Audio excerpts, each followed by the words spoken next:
This has been so incredibly special for me because Quentin and I, after not seeing each other for many, many, many years, really, coming back together and spending so much time and watching movies together and laughing and just hanging out and, just sitting on the couch and eating Chinese food or Thai food. No, we actually we conspired a way to like, okay, how can I hang out with my best friend and watch movies with them and find a way to get paid for it? Yeah.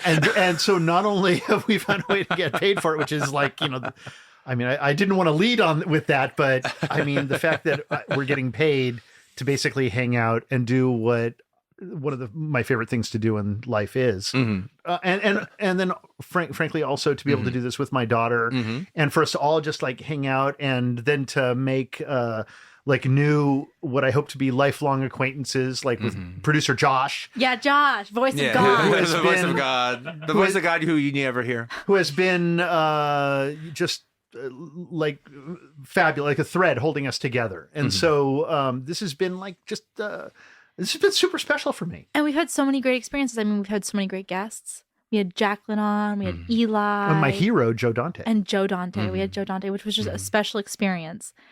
Now, as we hopefully move into season 2, what do you guys see the show evolving into? Do you guys see a lot of changes happening? Or do you guys think it's just going to kind of stay the same? Because what I love about this show is that I feel like we've entered into a time warp. Like I, from 2023, have gone back in time to like 86, 87. And I'm actually getting to like watch these movies through your eyes. And it's so exciting for me as a film lover to get to hear you guys to talk about it afterwards. And I love that. So I don't want that to change. Well, that won't change. I mean, we pretty quickly, within 2 episodes, figured out more or less the format of this show. And I like it. I love it. I love the excuse of having to watch 4 movies to find 3.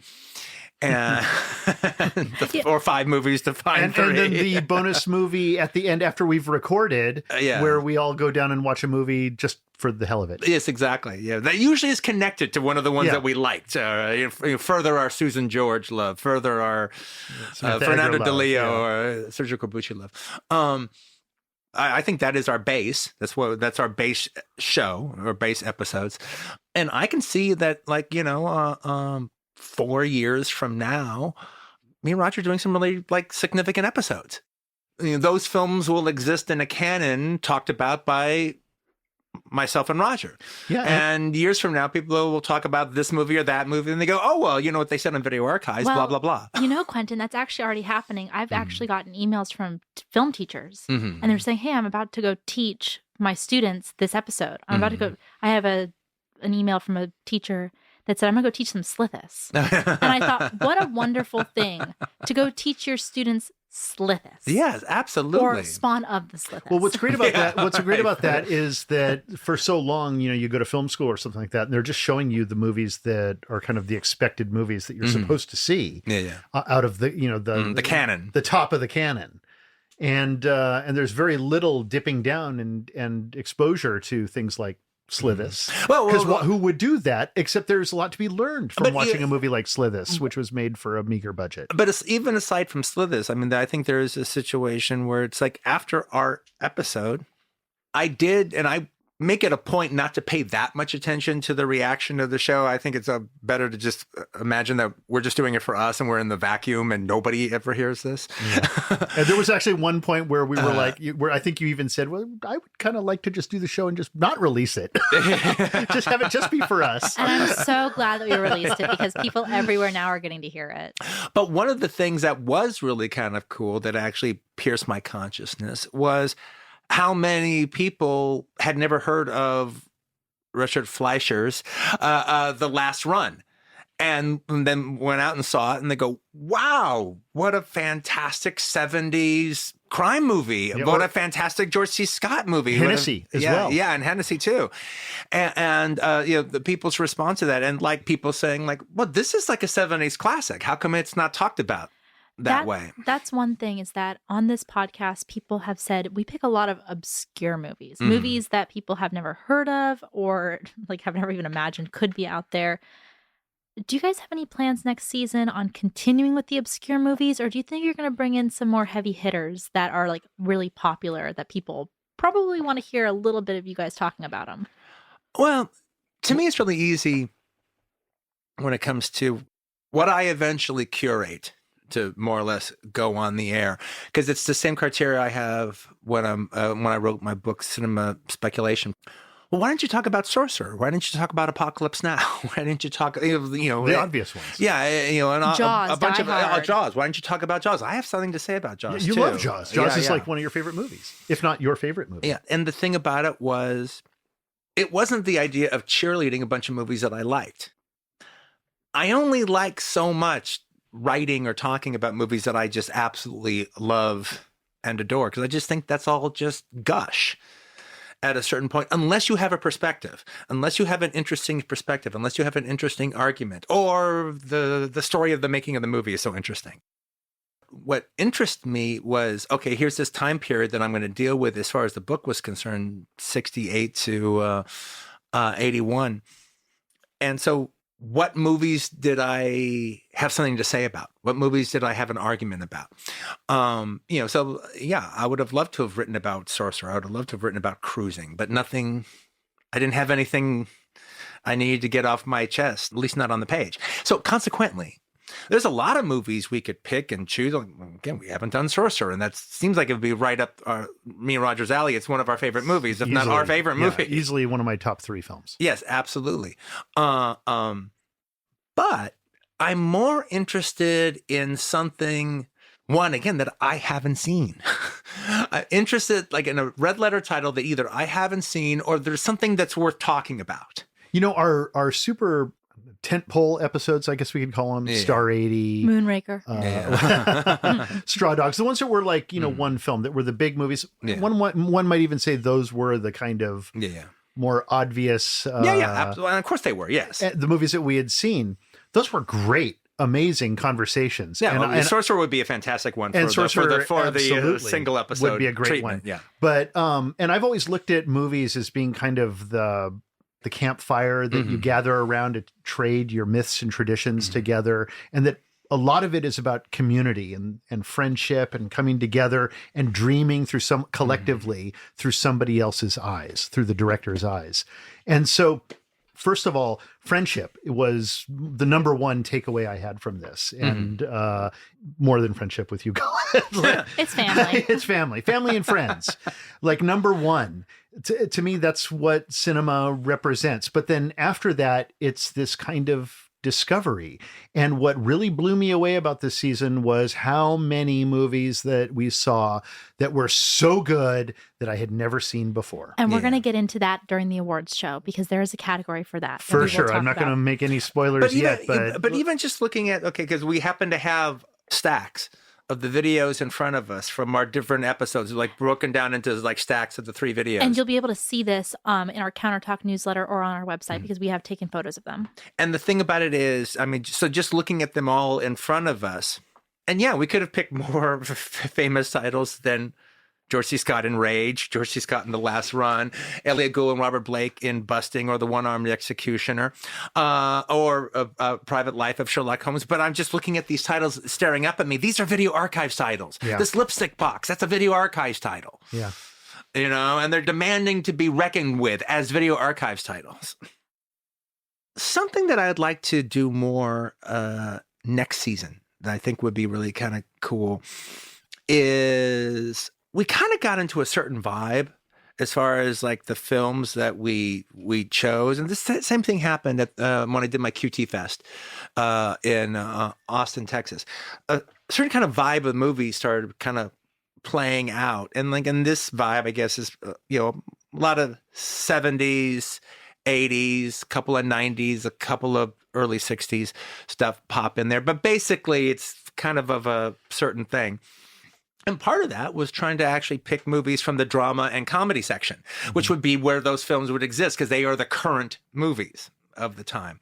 Anyway, during the late 80s. Yes, exactly. Yeah, during the late 80s. So my point is, I would like to have more classic films. Yes. Yeah. A black and white film, some animation. Also, we didn't do an animation this season. I'm crying tears right now for my... We did one documentary. We did do a documentary. And when I say classic films, I'm more talking old movies. I'm not talking about, it doesn't have to be these famous Criterion film classics. There's as many cool old movies from the 40s, 50s. Well, most of my favorite directors and most of my favorite actors are from that era. Yeah, exactly. All the movies that we have here on the table right now that we watched this season could easily be replaced by movies from that time period, and we would have just as interesting and eclectic a gathering. But the other thing I would like to add, and this will be more controversial, it might not be as good, but I want us to give it a try 2 or 3 times just to test it out to see if it works. Our whole thing is we were like, hey, Video Archives podcast. Our thing is we're watching the tapes from the Video Archives collection. Well, that doesn't necessarily have to mean motion picture movie. It can mean that plays from 90 minutes to 2 hours. It means it was a video store and they had all kinds of videotapes, and any one of the 3 videotapes that we watched could be of anything, like a television show. Yeah, it could be concert videos. It could absolutely be a television show. We had a great music section. It could be Donna Summer live in concert. It could be Laura Branigan live in concert. It could be Bones Brigade. Yeah, it could be Bones Brigade. It could be Totally Committed. All right, yeah, we could do a Totally Committed movie. Episode. Totally Committed. Yeah, everything except our porno section. All right, we would should be open to. Including the erotic section. Agreed. But we've been already into the erotic section. But the video cassette itself, it's like we're showing 3 videos, not necessarily 3 movies. Yeah. 3 videos. Now, VHS is having its revival. Thank you. You're welcome. You're welcome. A lot of new movies are coming out on tape right now. Would you guys ever consider doing a new movie on the podcast? It's not really our thing. Yeah, it's not our thing.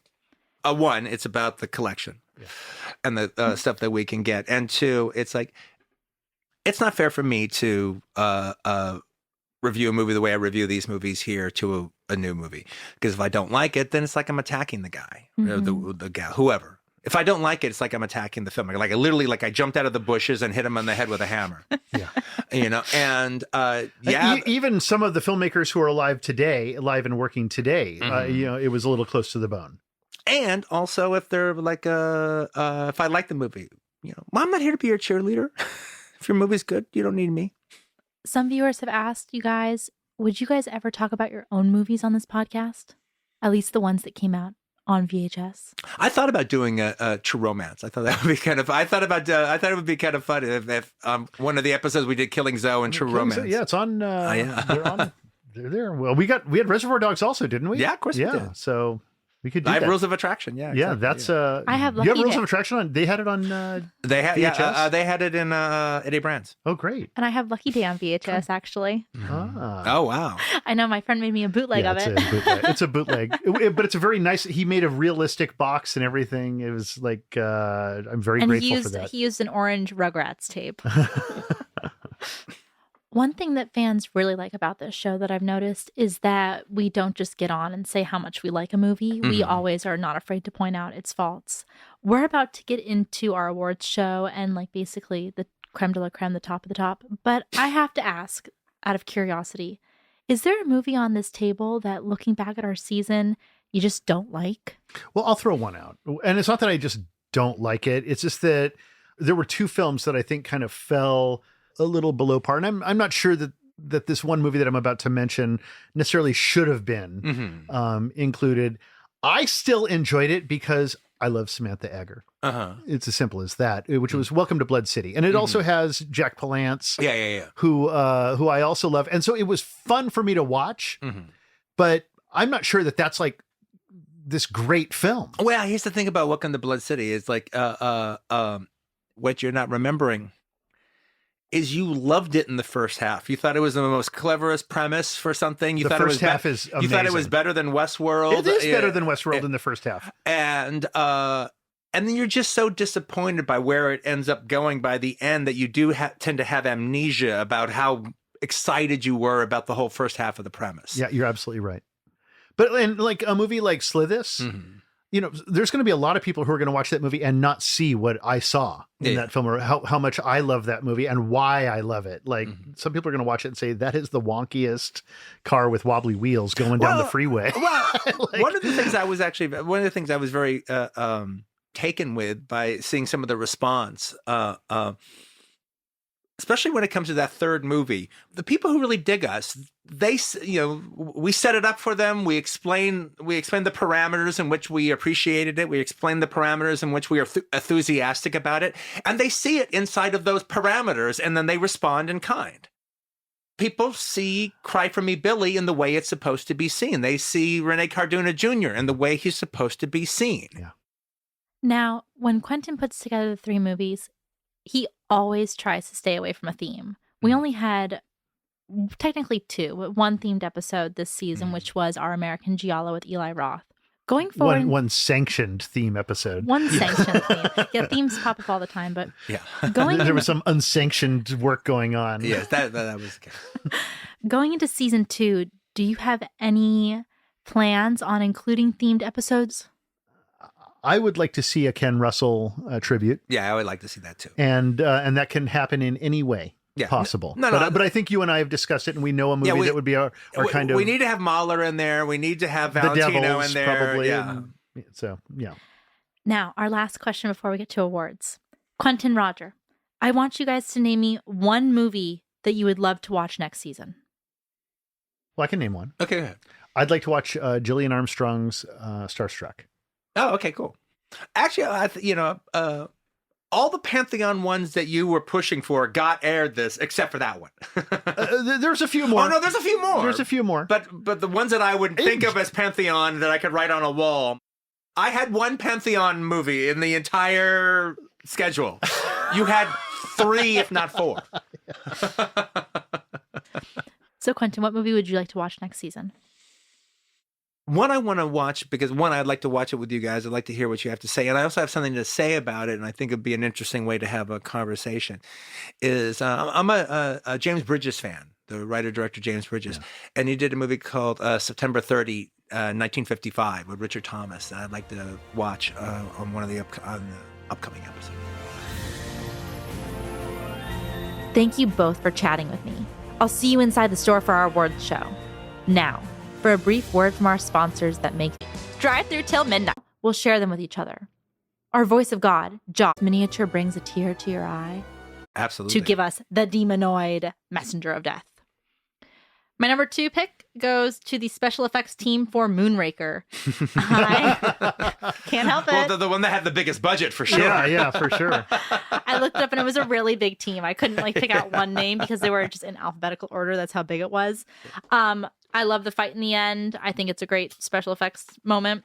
And then my number 1 goes to the special effects team for Dark Star, which was led by Ron Cobb. Good choices, all. My number 3, I have to say I had an honorable mention. Okay, it's okay. Gala mentioned it. It was Demonoid, okay. Robert Burns and Alfredo Zacharias for Demonoid.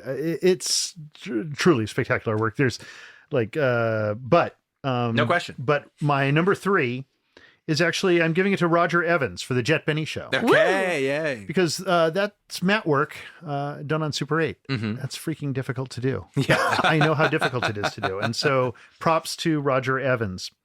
My number 2 is Kaimaizo, Fuji Tsuburaya, and Ishiro Honda for Rodan. Right on.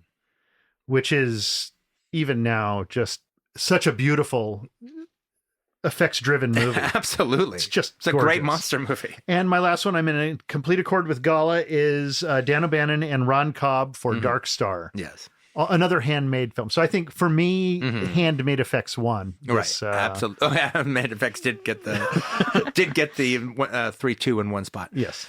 My 3-2 in one spot would be number 3, Demonoid. Yes. If I was going to have an honorable mention, my honorable mention would be split between the Jet Benny Show and Piranha. Yeah. Yeah. All right. But my number 3 officially is Demonoid.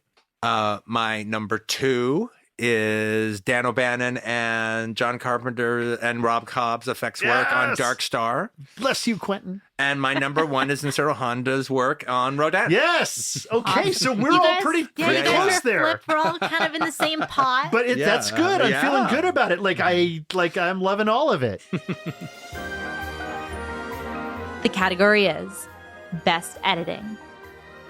A movie is made in editing. Unique to cinema, the editor plays the role of the hands of the director. Riding the moviola, they come to a cranking halt and pick exactly which frame to cut on, putting their entire body and soul into it.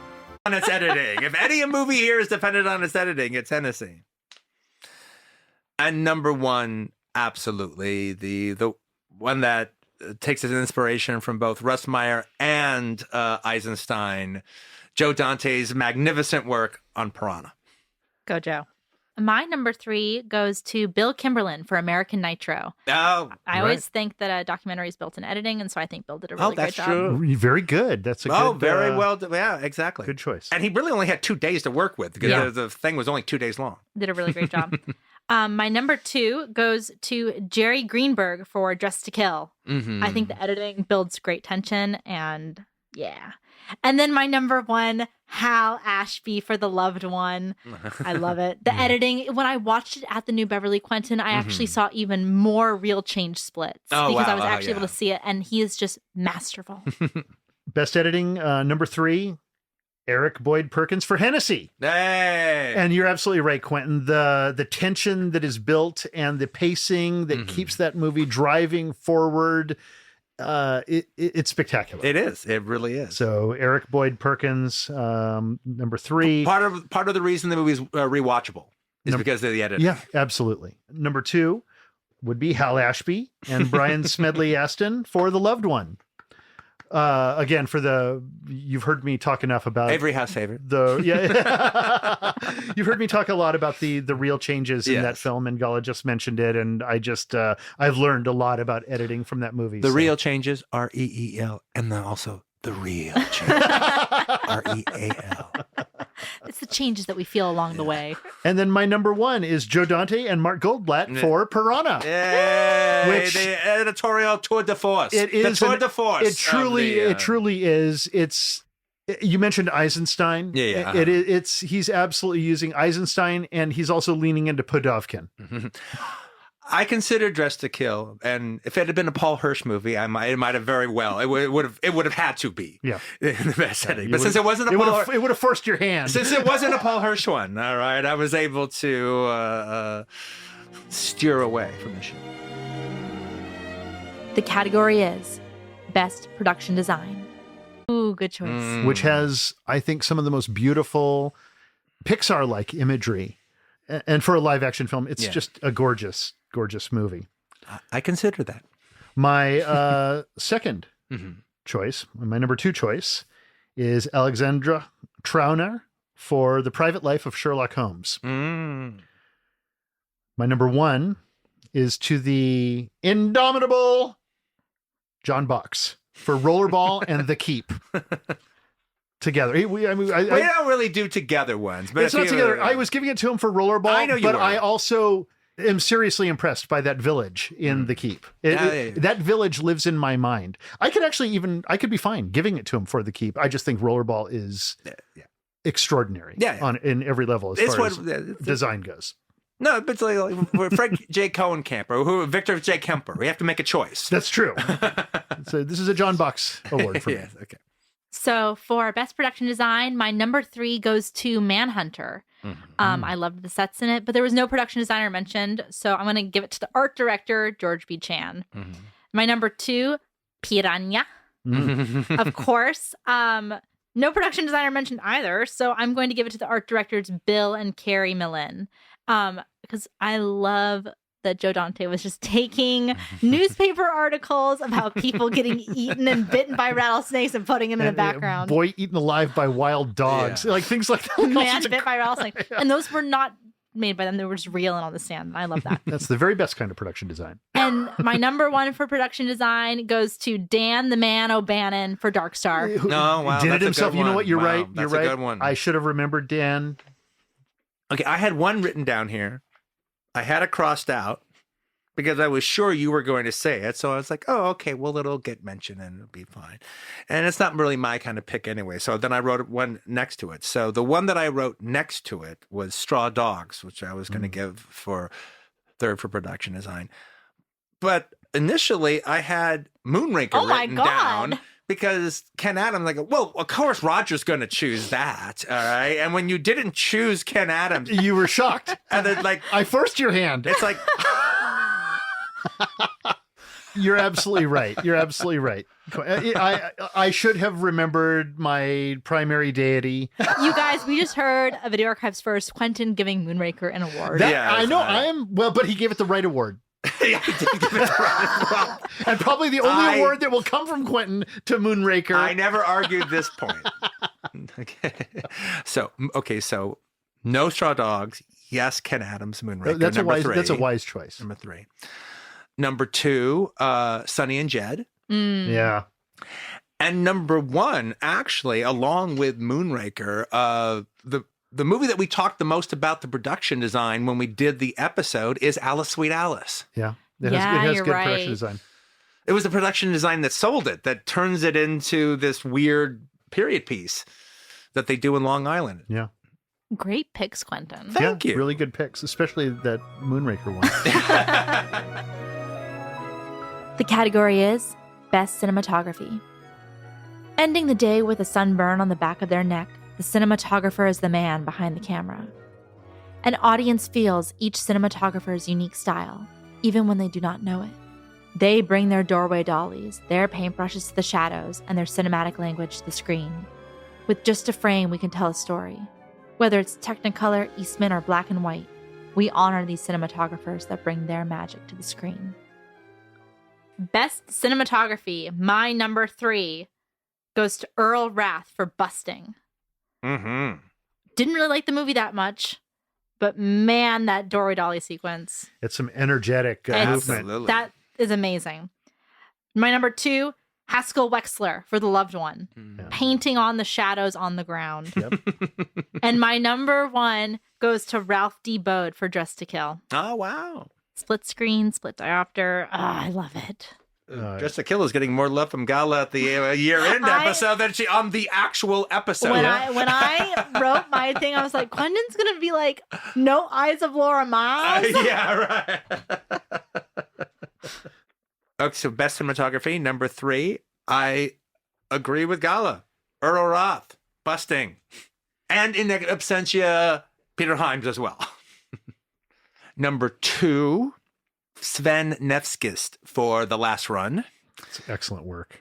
And number 3 would be Luis Corrado for Sonny and Jed. For your number 1 spot. Yeah. He almost got my number 3, but then I remembered. I'm just going to jump right into go mine. Best cinematography. My number 3 is Jean Rabier for Dirty Hands. Okay. It was a good one. This movie looked ahead of its time in slickness. I have a nice look version of Dirty Hands Award of mine deeper down. But it's all about the look. Yeah. I believe it. My number 2 is Eduard Rozovsky for Amphibian Man. Again, and maybe it's too much for Amphibian Man to give it both production design and cinematography, but I felt it deserved it. The movie. Now, are you only basing it off of the Sinister Cinema video we watched, or have you watched it now? No, with the I'm color? actually. I'm trusting. I haven't watched it in color. I'm trusting that it looks better, but it looked so good. Yeah, in the version that we saw. No arguments for me. I think that says something about how much you can degrade that movie and how beautiful it can still be. Well, But I have heard that it is even more beautiful than It is really beautiful. Well, I mean, oddly enough, we talked about it in Sir Honda in the last episode, but one of the things that's really interesting about his work is, on one hand, yes, when you see an IB Technicolor print of Mothra or Rodin, it's like your eyes just explode. The color is so great. One of the things that's also really interesting is if you look at black and white reduxes of the same movies, they look kind of amazing in black and white. They look like you wrote down the inky black and white of the TV dupe of Rodin. It looks like a newspaper. It looks like a tabloid. The whole damn thing looks like a tabloid, and that's its own. That almost replaces the color. Well, you know what's interesting about IB Technicolor is it's 3 black and white strips. Yeah. And so it might be easier to strike a black and white. Well, it doesn't. Yeah, it doesn't. No, it doesn't just look gray. It looks like the National Enquirer come to life. My number 1, Gala, I'm super proud of you. Haskell Wexler for The Loved One. All right. His black and white cinematography in that film, and what I learned from listening to him talk about his work on that movie, and what he was able to do with shadow, for example, by painting shadows on lawns. An old von Sternbergian trick. Yeah, an old trick for sure. Yeah, but a good trick. But a good trick. A great trick. An effective trick, yeah. The category is Best Screenplay. Best Screenplay. This was actually a really insanely difficult one for me. And I went around and around and around and around, and I thought about all aspects of what makes a screenplay great. I had 5 that could easily have made my top 3. My number 3 is Elaine May for Mikey and Nikki. Oh, wow. Good deal. You know, I went and I looked at the screenplay, and then I thought about how the synergy going on between writer, director, and actors in that film is super unique, and is almost unfair to pit it against anything else. But it's spectacular. It's spectacular writing, and she's writing from life, and I think it makes for just this terrific character-driven film between these 2 excellent guys. Number 2, I was forced to give it to Paddy Chayefsky for The Hospital. A Kraken screenplay. And my number 1, I'm giving to Brian De Palma for Dressed to Kill. For lines like, I'll leave you to play with your Peter, and this computer carries. And a kind of brilliant thematic writing going on, from a guy who's clearly sees the movie he wants to make burning inside of his head. Oh, that's well said. I just was blown away by the writing. Aside from Schrader and Mullius, it's the best script written by a movie brat who doesn't identify himself as a writer. So screenplay. Number 3 would be Billy Wilder and I.A.L. Diamonds for their screenplay of The Private Life of Sherlock Holmes. Yeah, it's a fine choice. Number 2 would be Scotsman Alan Sharp. Yes. For The Last Run. Yeah. And number 1, with my interpretation as a given, Paddy Chayefsky's The Hospital.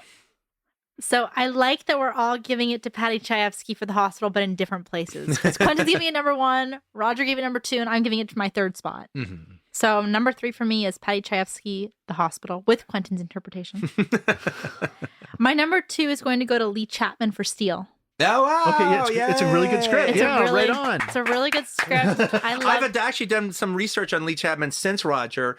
I can't believe all the stuff you talked about. You didn't mention Dirty Mary Crazy Larry. I've had a Dirty Mary Crazy Larry poster in the office. I thought we did talk about it. We didn't talk about it. Maybe we talked about that downstairs. And we talked about it downstairs. Yeah, that must have been it. Sorry about that. But there's there's a Dirty Mary Crazy Larry insert in the bathroom of our office in there. Yeah. I've been seeing it for 9 years. Yeah, I love that. I see her name, Lee Chapman. Yeah, I love that script. And then my number 1 spot is going to Terry Southern and Christopher Isherwood for The Loved One. Wow. All right. I think it's a fantastic adaptation, and also one of the things that when we did the episode, we talked about John Gielgud and all of his amazing dialogue and lines, and so Sir Gielgud. Well, definitely the most literary name dropping of the winners, Isherwood and Southern. The flashing limbs of golden lads and lasses, all gone now as chimney sweeps must come to dust. See, that's how good the script is that Roger's now quoting it. Yes, that's true. And the category is Best Supporting Actor.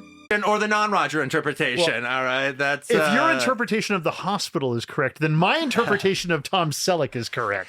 Not necessarily. They are not built on the same foundation, but okay. Number 3, Best Supporting Actor. Robert Webber in The Choir Boys. I got you by the balls and I'm squeezing. Because I got you by the balls and I'm squeezing. Oh, Robert Webber is awesome. I actually, you know what? I'm confessing right now. I forgot about Robert Webber.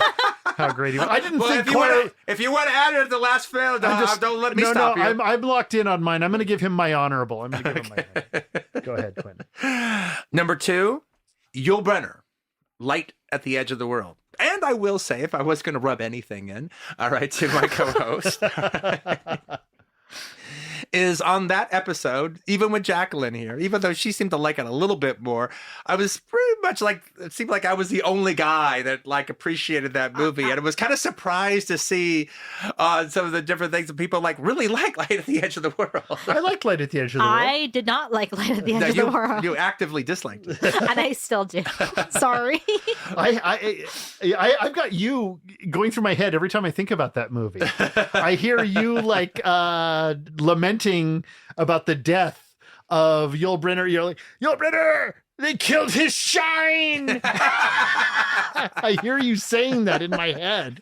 It's bizarre. So Yul Brynner, number 2, and number 1. There was things that came close, but nothing that dethroned this one. And it was right from the very beginning. It's how we started the show off. Number 1 has got to be Jack Palance. Cocaine Cowboys. That was the first performance that we raved about. That was the first one that we saw when we hadn't seen the movie. We watched it. Oh my God, he's amazing in this. He becomes the very first Video Archive superstar because of his performance in that movie. The MVPs. Yeah. So, okay, yeah. So good choice. Baby. Robert Webber. Baby. Yeah, you got it. Baby. My number 3 spot goes to Keith Gordon as Peter Miller in Dressed to Kill. Oh, that's a great choice. Yes. Yes. I love Keith Gordon, both as a director. This has started to be suspicious. How Dressed to Kill is winning the year-end from Gala. It's okay. I had seen Dressed to Kill before we did the episode, and I hadn't seen Eyes of Laura Mars. So, like, when you first see something, you're like, wow, it's really great. And then you give it a little bit of time. God, I'm so tempted to change my... No, you're locked in. I know I'm locked in, but I'm so tempted because you're right. Keith Gordon. Oh, I can't believe you didn't... Keith Gordon's like my childhood hero in that movie. My number 2, Rod Steiger as Mr. Joy Boy in The Loved One. Yes. Okay. And my number 1 goes to Paul Bartel as Mr. Dumont in Piranha. Yes. You know what? He does have this amazing thing that he does in that movie where he is kind of goofy Paul Bartel and you're laughing and having fun with him. Yeah. And then suddenly he gives that one look when he's kneeling at that chewed up child. With their chubby little fingers and her chubby little toes. And his, like, it's so, the loss that he's feeling is so deep and terrible for him. It's great. It's a great moment. And that's why he wins my number 1 spot. Very well done, Gala. Thank you. Thank you. See, this is the real award, is getting a well done from my dad. Well done. My number 3, and I think this is just because maybe it's just because I just recently saw this film, but I've been thinking about him, and he's so funny in the movie, and he's so great. It's James Olsen in Manhunter. I have no problem. James Olsen is... I considered him. All right. I thought, is it too new? Playing the second fiddle character who is just frustrated and just, he is so funny. He elevates that entire movie. He is great. James Olsen was a discovery for me. Absolutely. My number 2 is Dennis Franz in Dressed to Kill. Okay, yeah. It's not Keith Gordon. It's Dennis Franz. Whoa! I'm gonna go uptown. You tell Jim from out of town to get downtown. You tell Jim from out of town he better get in town and downtown and swear out a statement as to what he saw. His sleazy New York cop popping Wrigley's gum into his mouth. And like shitty brown leather jacket that he's about to go out in clubbing or something. And he's like kind of like looking Nancy Allen up and down. I mean, yeah. Miss Blake, am I too crude for you? Oh, I'm sorry. Have I offended you? I love him so much. So Dennis Franz. Okay, my number 1, it has to go to Rod Steiger as Dr. Joy Boy in The Loved One. Okay. I don't think there's any surprise there from anybody. Oh yeah, I guess it's Dr. Joy Boy, not Mr. Joy Boy. Well, he was Mr. before he became a doctor. The category is Best Supporting Actress. It took me a while to come up with 3, and then I started coming up with more. That's what happened to me. But my number 3 spot goes to Shannon Collins as Susie Grogan in Piranha. Oh, okay. Oh. Okay, yeah. Oh, the little girl? The little girl, his daughter. Mm-hmm. My number 2 goes to Krista Erickson as Cinder in Little Darlings. Okay. Oh, yeah. Which one was she? Is that She's the little girl? The little bitch. Little bitchy one. Oh, the bitchy one. The Rosanna Arquette lookalike? Yeah, I think she did such a great job as like the foil. And then my number 1 spot goes to Mariel Hemingway as Kathy McCormick in Lipstick. Wow. Yes, I did give it to all 3 child actors, but that's just how the cookie crumbled. Yeah, that's how it is. They're supporting. Okay, my number 3 is to Alexa Kennan as Dana in Little Darlings. She was the tough friend, like the agent who's worrying and smoking cigarettes. Okay, no, I love no, she's really hysterical. No, she's like a star of her own sitcom. Yeah, I really like her. Is such a wonderful bright light in that movie, and she's so good, and she's so funny, and she's supporting the other actresses in the film. Absolutely. My number 2 goes to Angie Dickinson in Dressed to Kill. Right on. It was brave of her to do that. It's absolutely brave. And definitely the most iconic role, I think, of the supporting actresses. Absolutely. And I hope this counts, and I think it does. My number 1 is to Susan Sarandon as Mary Beth. Was going to be your number 1. Yeah, as Mary Beth in The Great Waldo Pepper. Her performance is, I think, delightful, goofy, fun, and then so tragic that I cry every time I see it. And so thank you, Susan Sarandon, for Mary Beth in The Great Waldo Pepper. Absolutely. My favorite character in that script. Okay, so everyone's favorite character. In fact, she's so good that when she dies, you lose all interest. The movie fails. You lose interest. Not to me, but at the box office. So, Best Supporting Actress. Okay, my honorable mention would go to Susan Sarandon.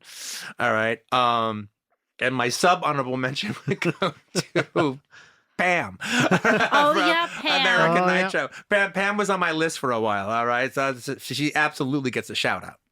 As she should. As well she should. My number 3 is Mariel Hemingway in Lipstick. My number 2... That is a brave, brave performance. ...is Angie Dickinson in Dressed to Kill, the most iconic performance. But when it came down to me choosing my number 1, I decided to go with the most ferocious performance that I saw by a supporting actress. And that would be Mildred Clinton, who was the killer in Alice Sweet Alice. Right. Yeah. You know what? Good. And we just revealed who the killer was finally. Yeah, it took us that long. It took us this long. By now, you should have seen it. Yeah. Now, for a brief word from our sponsors that make these awards possible.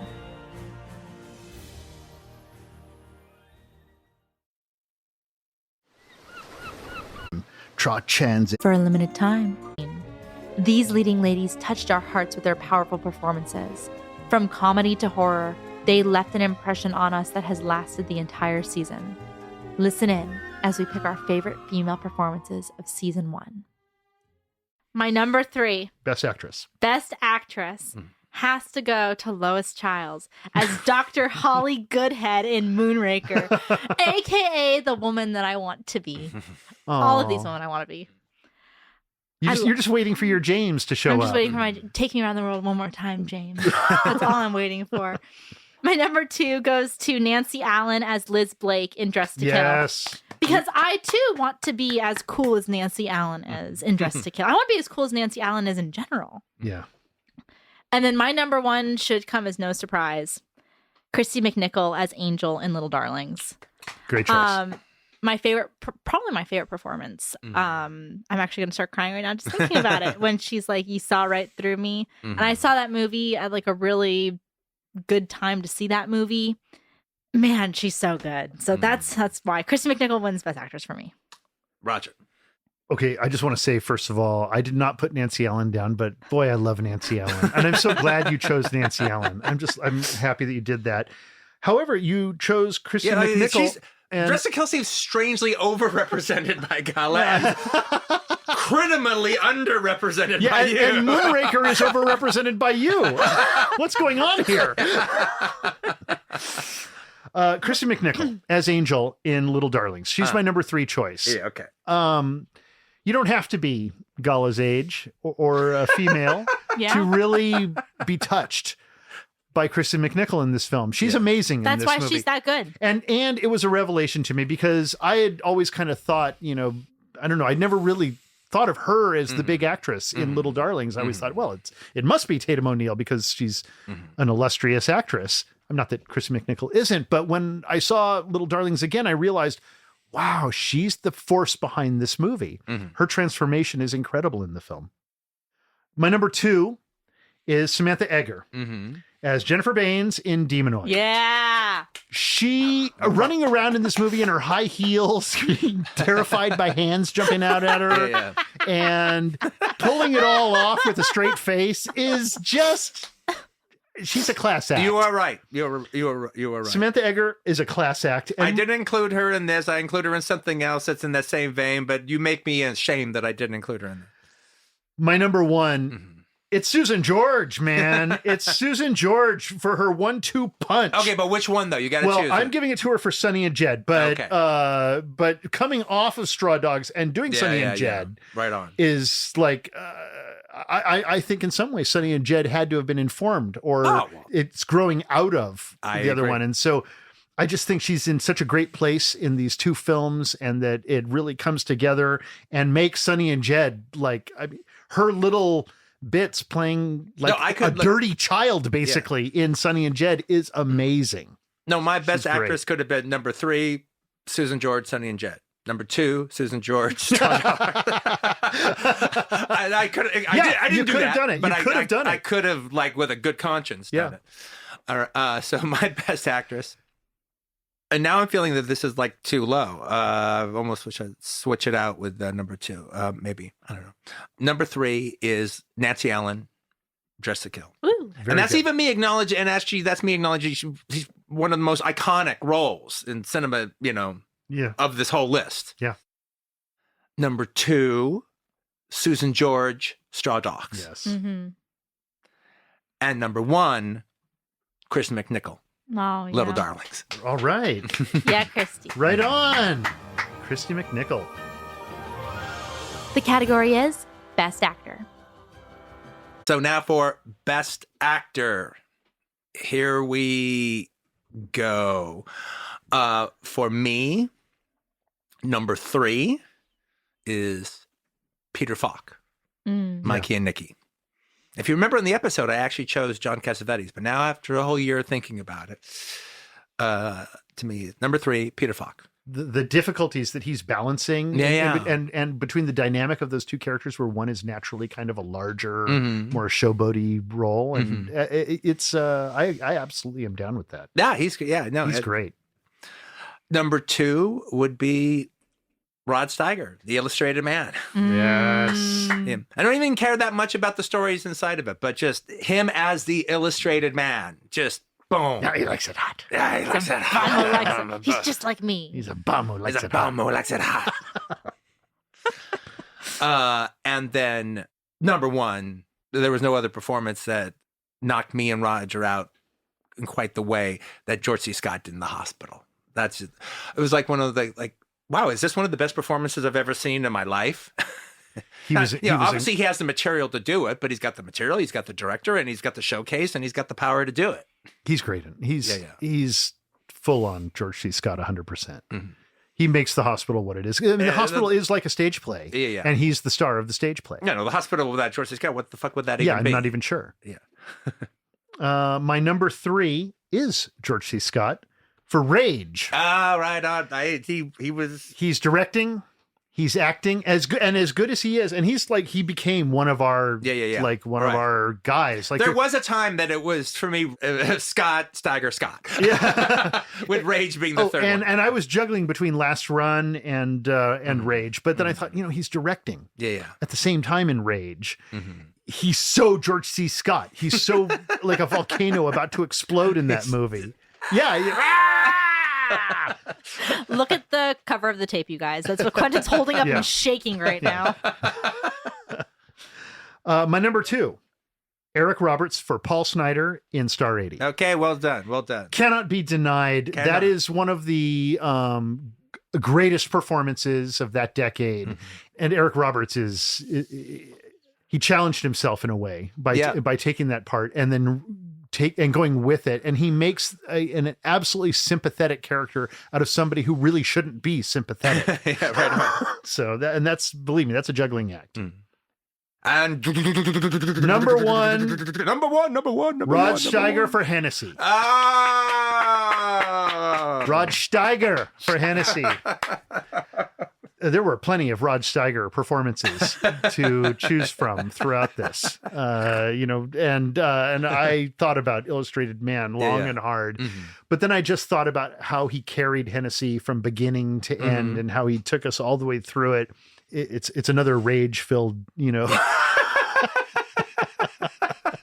another rage-filled character. No, I mean, literally, the best double feature that we didn't do is Rage and Hennessy. I mean, as if like they should have like a citywide run, all right? They should have one of these. They should have one of these double boxes Maybe together. at the New Beverly. Yeah, Maybe exactly, at the New Beverly.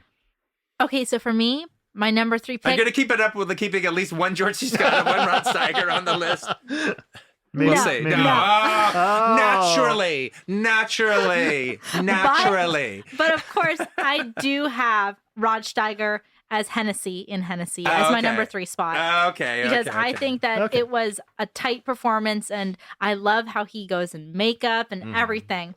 My number 2 goes to Eric Roberts as Paul Snider in Star 80. All right. A greasy performance that has stuck with me. And my number 1 spot goes to Nino Manfredi as Michelle Abanago in Cafe Express. Good choice. Cafe Express, yes. Very, very good choice. Unlike you guys, if I remember correctly, you guys watched the dub version. Yes, we did. And I watched the version with subtitles. So I got his full acting and I loved it. And weirdly enough, that's like one of the performances that just stuck with me this entire season. It was really early in our season, but it's funny. The screenplay is what stuck me, and it was very, very close to getting onto my screenplay list. I thought about that script a lot. Oh, that's interesting. And I thought about the kind of artful maneuver that that is going on. I was surprised that Waldo Pepper didn't get on your screenplay list. I thought about it. But then I kind of thought about how the writer himself was sort of trashing his own work, and I'm not going to give it to him. The category is Best Director. Times, depending on the film festival, Best Director is sort of like the second best prize. But it's not like a film festival, because on a film festival, no, the best prize is the one you win, the golden, it's the big award, the gold, whatever. Yeah, whatever. This is almost the opposite of that. Look, if it is the filmmaking itself that you're responding to, that's the one you give to Best Director. Now, where me and Roger are coming from is we're directors, so naturally we think the best film is going to be the best directed film, the one that cinematically works the most. That's the best film. In fact, I had forgotten your caveat, even though you told me like 20 times. As I was making my list, I got really into it, and I suddenly realized, well, my best director and my best films it's all kind of blended together. Yeah. Well, that's the idea, is to break that up. And then you broke it up. You broke it up. Now, where I was coming from is best film, and this wasn't a mass hypnosis. I was kind of letting you guys decide. It's like, if you're going to go by the Criterion list or something, well, then Mikey and Nikki would be on here or whatever the deal is. I was like, no. We're Video Archives. We're creating our own classics. We like everything that we like, but we're doing our own thing. We're creating our own classics. And so I decided that best film for me would be the best Video Archives movie. And like, okay, well, what is that? And I was like, okay, so that's a movie that I enjoyed watching with your father. So we watched it and we enjoyed watching it together. We had a great time watching it. Then we went and talked about it, and we had a great time talking about it. We had a really, really great discussion. And then, not only that, I enjoyed listening to it back. When it was on the show, I was like, oh, wow, that was really cool. So that's what I decided to be for my best film compared to the best director. Is that clear, everybody? It's good. Everybody at home is saying yes. Makes perfect sense to me. Okay, cool. So that was the criteria going on. So I'll start best director. Okay, so number 3, when it comes to best director, I think I have, even though I could have Peter Hyams could have made this list. Actually, Lindsay Shontoff could have made this list. But Richard Flesher could have made this list. But starting off number 3, Sam Peckinpah and Straw Dogs. That's my third spot. My second spot is Sergio Corbucci for Sonny and Jed. And my first number 1 spot is Brian De Palma for the only bona fide true classic that we showed during the whole the true new Hollywood movie brat directed classic during the entire season. Dressed to Kill. You want to go I'll next? go, yeah, I'll go Gala? next. Yeah, go Gala. So my number 3, Go Gala. in accordance with Quentin, I am going for Sam Peckinpah with Straw Dogs. Good choice. My number 2 spot does not go to Eyes of Laura Mars. Irv Kirchner pulls it out. He pulls it out. No, Actually, what Irving Kirchner did by capturing fashion wait. in that movie was really good. But it's not going to No, happen. I know, but I'm just saying, like, nothing. No slag on Irving Kirchner. No, No, I'm it's not. I'm slagging on myself because in that episode I voted for Irv Kirchner, but right now I'm voting for Brian De Palma Okay, number 2? for number 2. Number 2. And number 1 goes to Mr. Joe Dante for Piranha. Oh. Nice. Joe got my vote. And he gerrymandered that thing hard. He was like, or whatever. He told he me was lobbying. when I did the Q&A with him at the I'm New kidding. when I did the Q&A with him at the New Beverly, he told me a story that when they filled up the pool Mm-hmm. and did all the underwater shots, that they actually created like a new kind of bacteria and it was eating away at the pool, and they had to get like disease control to come in and like destroy the bacteria. And I just love that. It causes Danteitis. Okay, Roger, I'm literally sitting here on the edge of my seat waiting for your You're going to be choices. really happy, I think. My number 3 is to Sergio Corbucci for Sonny and Jed, the great Sergio Corbucci. This is my favorite film of his. Thank you, Quentin, for introducing me to Sonny and Jed. This, what an experience watching the movie. What an experience to watch it with you. And for me to see a new Corbucci film and to have it be a Corbucci comedy. And for me to love it so much that I actually like it more than The Great Silence. Okay, that's a pretty big order to fill. Yeah, and you filled absolutely. it, man. Thank you. My number 2 is Sam Peckinpah for Straw Dogs. He could easily have been number 1. He could easily have been number 3, but he's number 2. And my number 1 goes to Brian De Palma for Dressed to Kill. Yeah. Wow, Dressed to Kill is really sweeping right now. Well, I mean, when you think about what a director does, he's doing what a director does. Yeah. He is bringing his vision. We are looking through De Palma's eyes. He might have one eye he borrowed from another director, but but we're still looking through the eyes that he's holding. We're still looking through his process of it. Through the eyes of and De Palma. and another thing I want to say is that watching that movie again, with you and Eli, we all thought it was going to just be like, hey, we know we love this movie. Should we even watch it? No, should we spend the time We to literally, do it? it's the only time that we thought, maybe we could just skip watching this one. We know it so well. And then we did it. And not only was I making discoveries I had never seen before in the film, but we had a freaking blast. It was one of the best viewings I've ever had of the movie. It was so entertaining. Yeah. And now, for the moment that you've all been waiting for. Out of each and every movie this season, which one was the best? Is bestest enough. Yes, exactly. Right. That was a Roger Moore Mission to Monte Carlo, a.k.a. Persuaders episode. Yeah. Only the best is bestest enough. He's playing a German art dealer or something. And as my father used to say, only the best is bestest enough. And so I'm going to give my number 3 to Dark Star. Okay. Part of it is, and this really was watching it with you. Because I'm not sure you cared that much about Dark Star. I think you knew of it and you thought it was this thing, and you were giving it to me as you were throwing me like you're doing me a solid by early on showing Dark Star. In fact, like on our First episode. Very first movie. And then watching it and then hearing you talk about it and how much you loved it, how much you appreciated Dan O'Bannon and the great discussion that we had about the movie. Dark Star, to me, it was one of the best viewings I had. It set the tone of what we were doing. It made me realize, wow, we're going to be able to do this and talk about stuff. And so I really had a blast watching that movie. Enjoyed my Dark Star experience. And also, I just think that, everyone knows by now how much I love handmade, almost flawed work. I prefer it to be a little rough at the edges and not perfect. Right. And Dark Star is absolutely that. Okay, my number 2, and this was chosen mostly because of me and because of when I think about this film and I think about it and as I've talked about it with my wife and as we talked about it together, I would start describing the moment of tragedy in this film and how it affected me and how irreversible it is and the death of his friend and what Waldo goes through.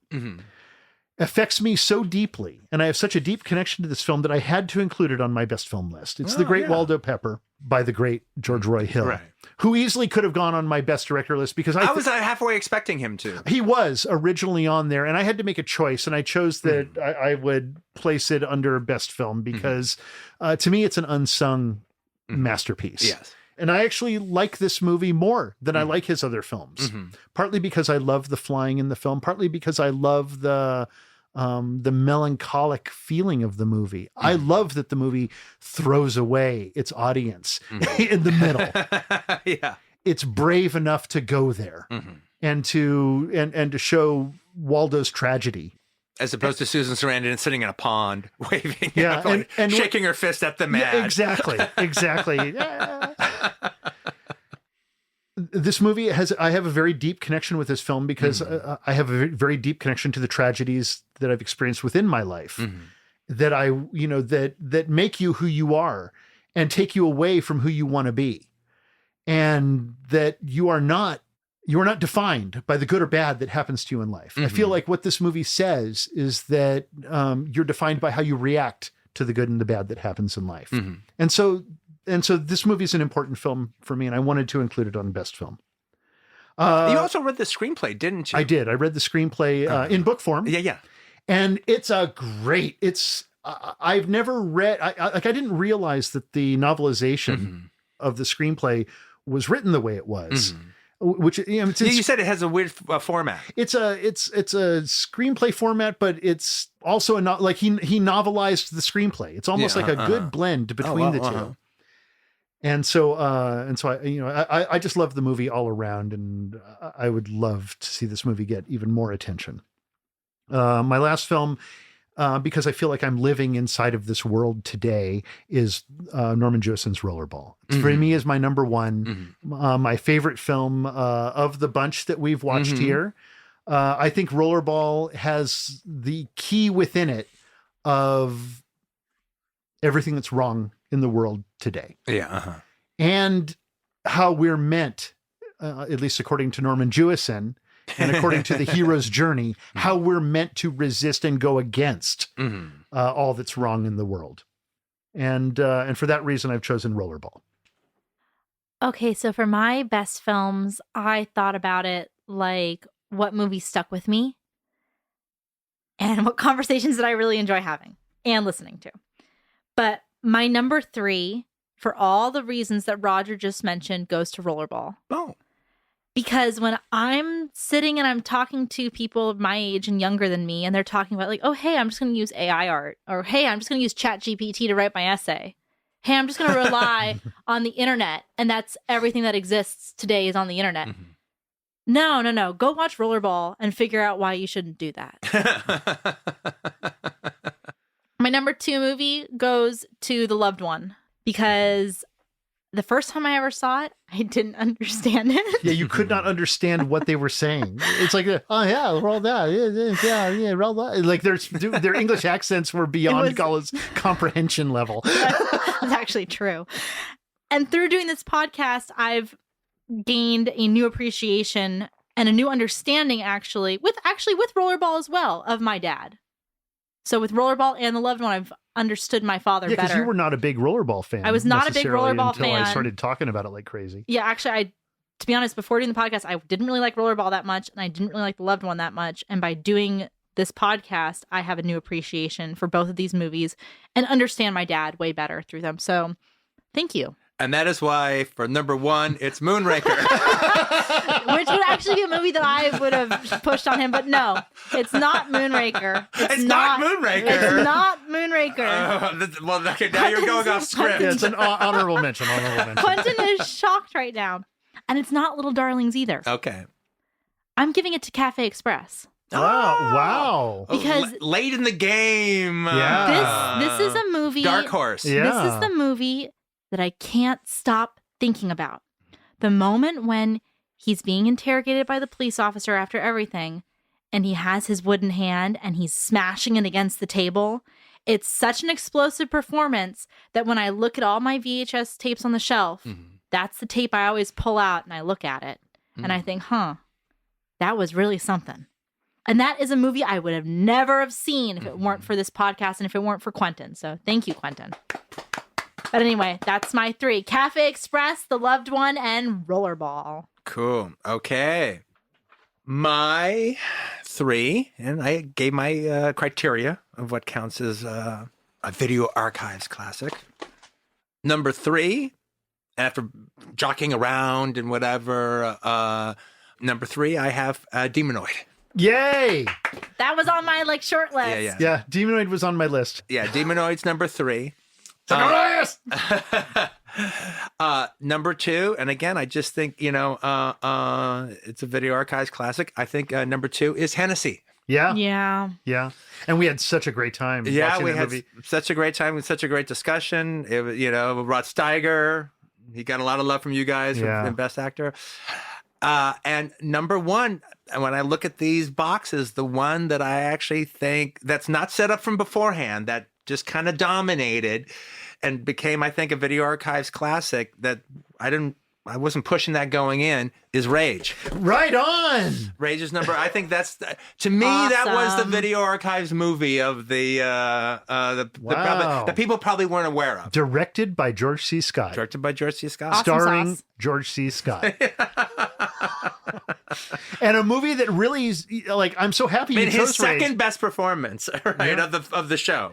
and you know how, obviously, that's one of the reasons you've chosen it. How excited I was by watching it, that this is a movie that speaks to every paranoid cell of my body. Yeah, you were like, hey, is this a Roger movie? Go, it's either the best Roger movie or the worst Roger movie. I'll let you know when it's all over. Before we get into our last commercial break of the season, I asked our listeners on Twitter and Instagram to vote for their favorite film of season 1. To present the category of Viewer's Choice Favorite Film, here's Roger. And the award for Listener's Choice Favorite Film, with 16.6% of the vote, by a very narrow margin, is Dressed to Kill. Oh my God, Dressed to Kill. That's great.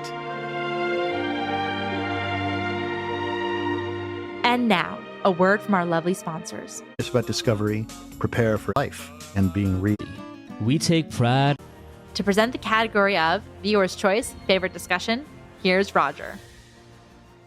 And the award for Listener's Choice Favorite Discussion, with 16.9% of the vote, goes to Star 80.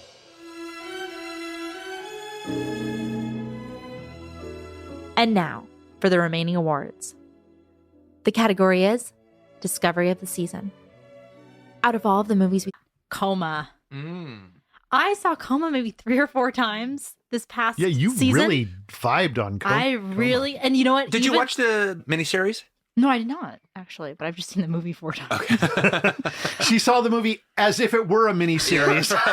She took the movie and drew it out to the length of a miniseries. And even though I think that The Hospital is probably the better of the procedural doctor mystery murders that we have watched on this show, I like Coma better. Okay, my number 2 spot goes to Steel. I liked it so Right. much that I made Wow. Quentin actually put it on the show.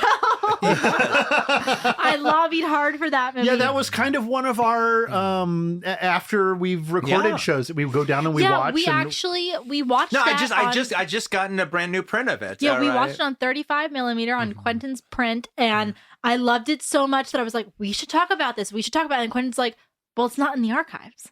And so I loved it so much that I went out and I sourced 2 tapes to commit one to the archives. Yes, so So now that we it's, could. it's now part of. So it's now part of the archives. yes. So, and we could do it. and then of course, my number 1 best discovery this season is Little Darlings. Because yeah, that movie touched you really it touched deeply. me really deeply in a spot that I, like a tender, vulnerable spot that I did not know even existed inside of myself.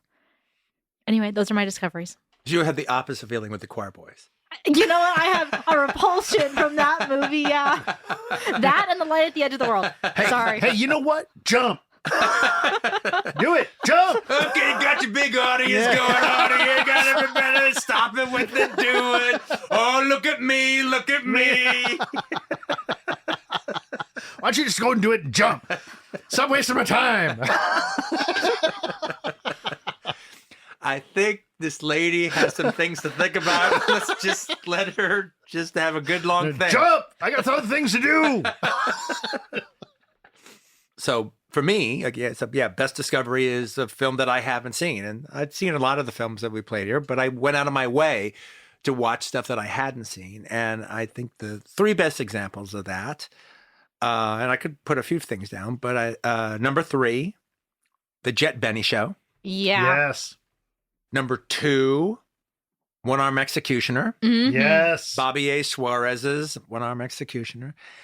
And number 1, Lindsay Shontoff's The Fast Kill. Yeah. Wow. Great choices.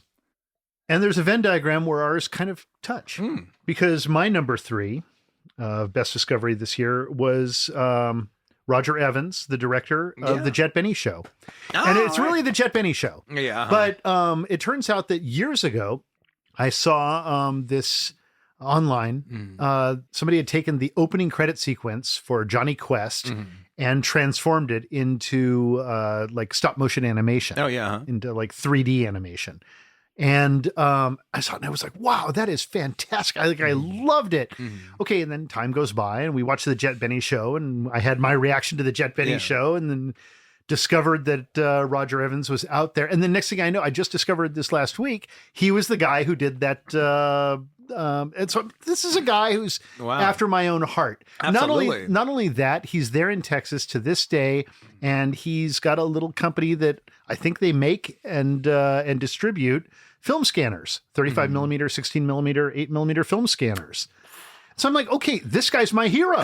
Yeah. He's fighting the good fight. He's fighting the good fight. He's a man after my own heart. And so to Roger Evans, who is out there, you're my best discovery of this. Your third of best? this season. My third best discovery of this season. Sorry. So You just gotta. I just kind of a cut this backhanded shit. compliment. Well, you can't say best unless it's number 1. Well, he's my third best. He's Sorry, other my Roger. bronze level discovery. I'm like making it worse as I go. I'm just going to stop. I love you, Roger Evans. I love him too. Okay, my second discovery this year, I have Joe Dante to thank for, and that's Servando Gonzalez and The Fool Killer. And this director, Servando Gonzalez, I hadn't personally heard of him before, and so to be exposed to to somebody who's this great genius, and to have Joe Dante be the one to expose me to it, to expose us to it. Wow, that was exciting for me. That was great. That's a director whose work I'm going to keep consuming. Did you see one of his Spanish language movies? Yes, Scapulario. Scapulario, Which was which was one of my discoveries for the Pure Cinema podcast. Not only did I see it, I'm ripping it off actively. Okay, my number 1. My number 1, my true love is my wife, but my number 1 discovery is Samantha Eggar. The actress of Demonoid and Demonoid in general, which is just like the just the greatest thing to have. I think when we were watching that, I was hooting and laughing and squealing like just a pig in shit. I was so happy watching that film. Yeah, it was one of the best. And then watching her kind of trying, Samantha Eggar, who is, she's British and she's beautiful and she's in like a pencil skirt or something and running around in heels and immaculate, kind of clothing and blouses and hats and stuff like this. And just, watching her like, as like disembodied hands and stuff come at her. She gives it all a legitimacy. She is so great in this that every time a movie came on that Samantha Eggar was in, I was like, woohoo, yes, let's go. No, our love for Samantha Eggar, born out of that Demonoid screening and discussion, is one of my favorite personality aspects about this whole season is our appreciation of Samantha Eggar. And the category is favorite scene. Scenes. Yeah. And he just is so terrific in it. It made me reappreciate Robert Walden all over again. He was so good in that scene. It's fantastic. Okay, but now officially getting on to the real deal. Number 3, I would say Hennessy and the Queen. And Hennessy.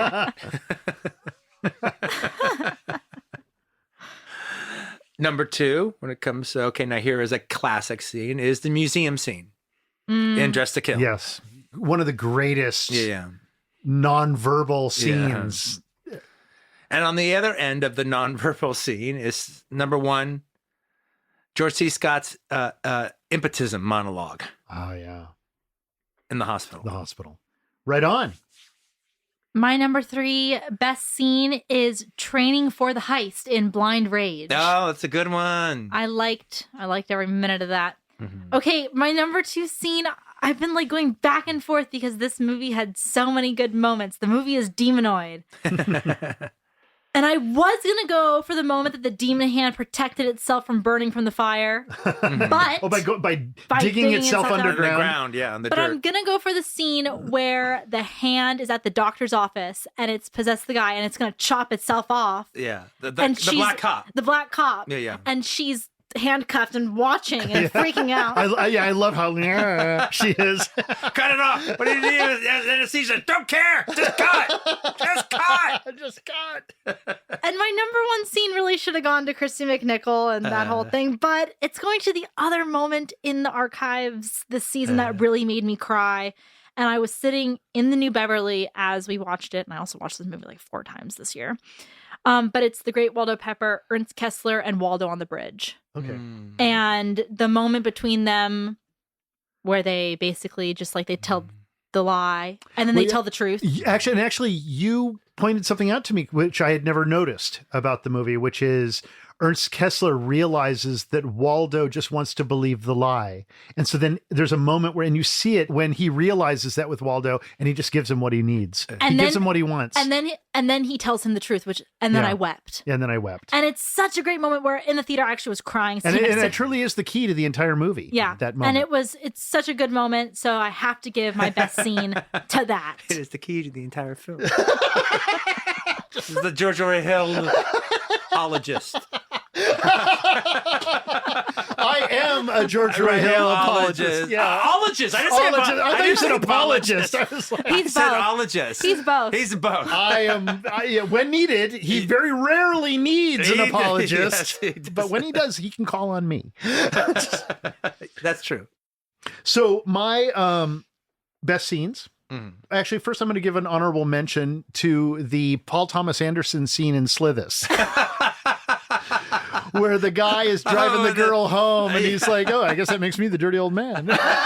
like that scene is so fucking good. Like I'd forgotten about that scene. I'm almost talking myself into bumping one of these other ones, but I'm just going to leave that as an honorable mention because that's a good scene, man. It's a truly great scene.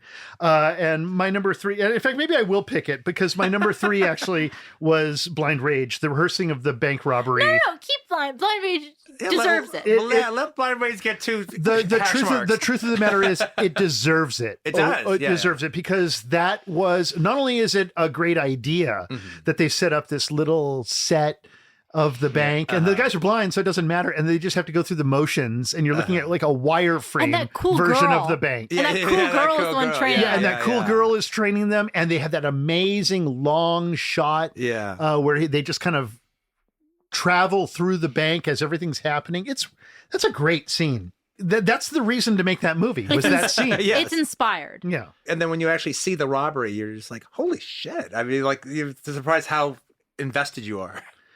My number 2 scene is the existential negotiation with a bomb in Dark Star. That's a good one. That's a good scene. It's one of the most important scenes that I've ever seen in my life, I think.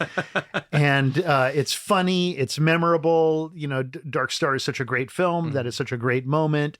The bomb itself and how the bomb talks to radio, you know, like his, I love everything about that. I love everything about it. Okay, my number 1 scene, and this should probably come as no surprise, but it's the loved one, Mr. Joyboy introducing his mother through the real change that I love so much. To me, I have to place that on a I almost picked that high scene. pedestal. I almost picked that You knew one. I was going to pick it, so you let me have it. Thank you. Thank you, daughter. The category is Best Action Sequence. And directors. Yeah. This was really like a difficult one to choose, but I went with Peter Hyams busting in the Los Angeles Market at Night shootout. Number 3? That's my number 3. Okay. That sequence is a high water mark that people have been imitating since. It's a great I shootout. question its low ranking. You don't need to convince me. That's rather lowly ranked. 3. Number 3. What's 1 and 2, Hyper? Well, number 2, I'm giving to Rollerball, the opening sequence where they basically explain to the audience how do you play rollerball. Yeah, whatever. And it's but yeah, okay, that's legit. It's a legit tough ass scene. It's legit choice. It's a moment So where you choose the opening game as opposed to the Japanese game. I chose the opening game. Okay. Actually, and partly because it's instructional and it's required so that the audience understands the mechanics of the sport throughout the rest of the movie. Well, yeah, and also there is the aspect that you're never more of a spectator, all right, at a rollerball game than you are at the beginning of the film. Yeah, From that point on, you can't help but be a little bit more involved dramatically what's going on. But they go out of their way to make James Caan just look like just another player. Any other rollerballer. Yeah, any other rollerballer. They also make it's shot in a kind of naturalistic style. Yeah. And you really feel the reality of that world based on I agree with that, how Norman Jewison handles it. And it's just impressive. To me. Okay. My number 1 best action sequence is the attack on the summer camp children in Piranha. Oh, wow. That's a good one. Their chubby little fingers and their chubby little toes. Rarely have I squealed and had as much fun watching a movie with Quentin as watching all these children screaming and trying to get out of the water as these little fish are just nipping away at them and just taking little bites out of them. That's a great choice. And really culminating to that moment with Paul Bartel. Paul Bartel helps to sell the devastating reality of that moment. He stops it being fun, and he kind of reminds you, hey man, this is bad enough that the comic relief of the movie is weeping. It's just bad enough that the man with no depth has depth. Yeah, exactly. So well done, Joe Dante. Okay. Look, those are all undeniable. Okay, like I could have had the one-arm executioner training sequence. I didn't. Great. I could have had the blind rage robbery. I could have had the blind rage robbery training sequence. But instead, what I made it official is number 3, the robbery and the / getaway from the Fast Kill. Yeah. There's a lot of Fast Kill love coming from you.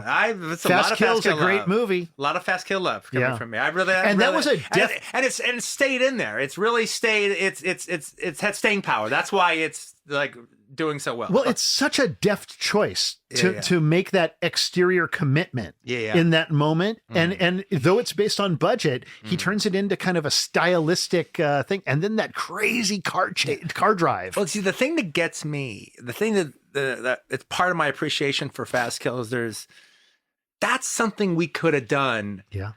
For like, if we had $200,000 or $250,000.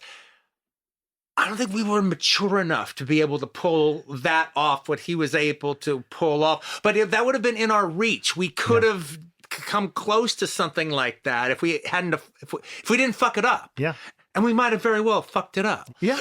Well, in the economy of the filmmaking and just how smart they are about capturing Paris when they really clearly don't have the money to capture Paris, but they still do it.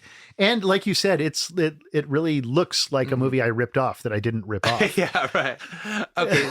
So my number 2 action scene is the supermarket shootout in Busting. Yes. Right on. Like one of the great Peter Hyams. One of the great action scenes of the 70s. Not by just one of the greatest action directors. Yes, exactly. Where he really became who he is. Yeah. All right. And that fantastic like doorway dolly or wheelchair or whatever they're using to do all that. Yeah, I think a wheelchair by that point. That amazing movements. And then my number 1 is the corn barn scene from Sonny and Jet. Yeah. Yeah. Oh, yeah. Yeah. Oh, yeah. That crazy, like, how did they do that? Yeah. How did they do that scene? They blinded Telly Savalas. Yeah. Look at Gala. Okay, my number 3 best action sequence spot goes to the one-armed executioner.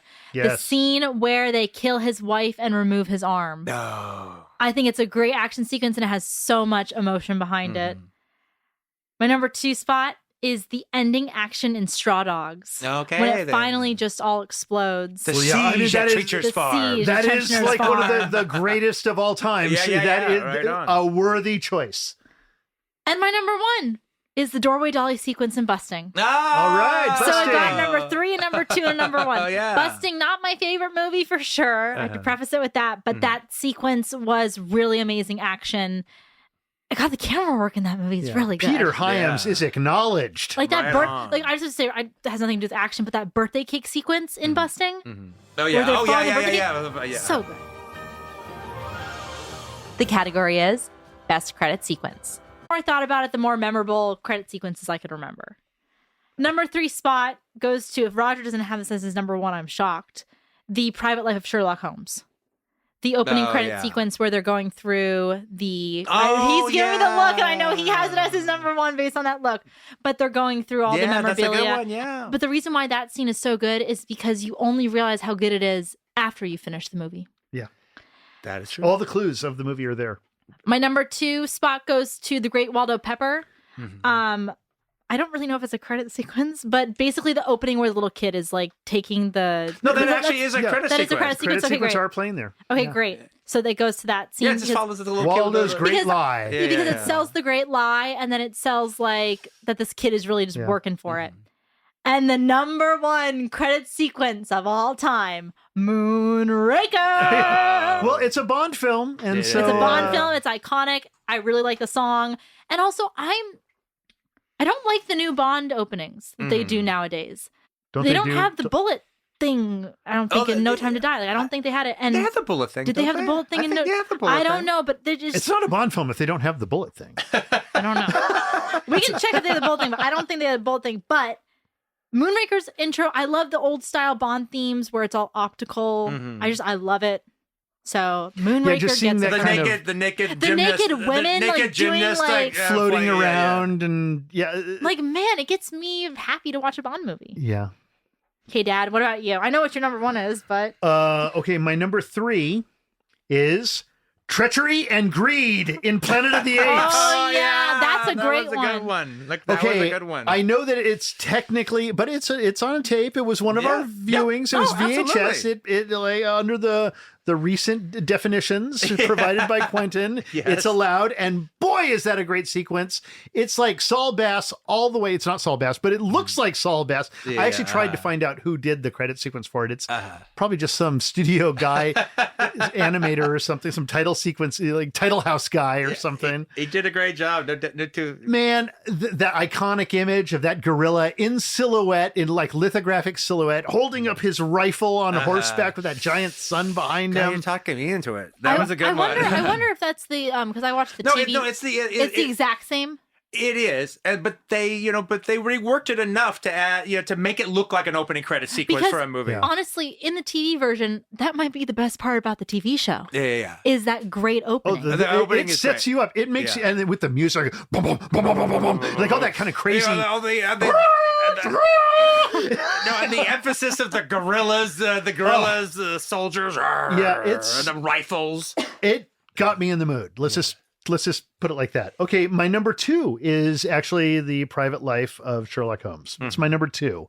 And you actually even said it while we were watching it. You're like, oh, this is like a Roger sequence. Like it was everything that I love in movies. The cinematography is beautiful. The way that they're opening it, and it's almost like an archaeological discovery into the movie you're about to see. Mm-hmm. And I just love it. It's just classic. It's Billy Wilder. Yeah. What are you going to do? Okay, my number 1 best credit sequence is Cocaine Cowboys. Really? The outdoor billboards, yes, and having the credits on the Times Square Magnetron or whatever that is, Megatron, the giant board.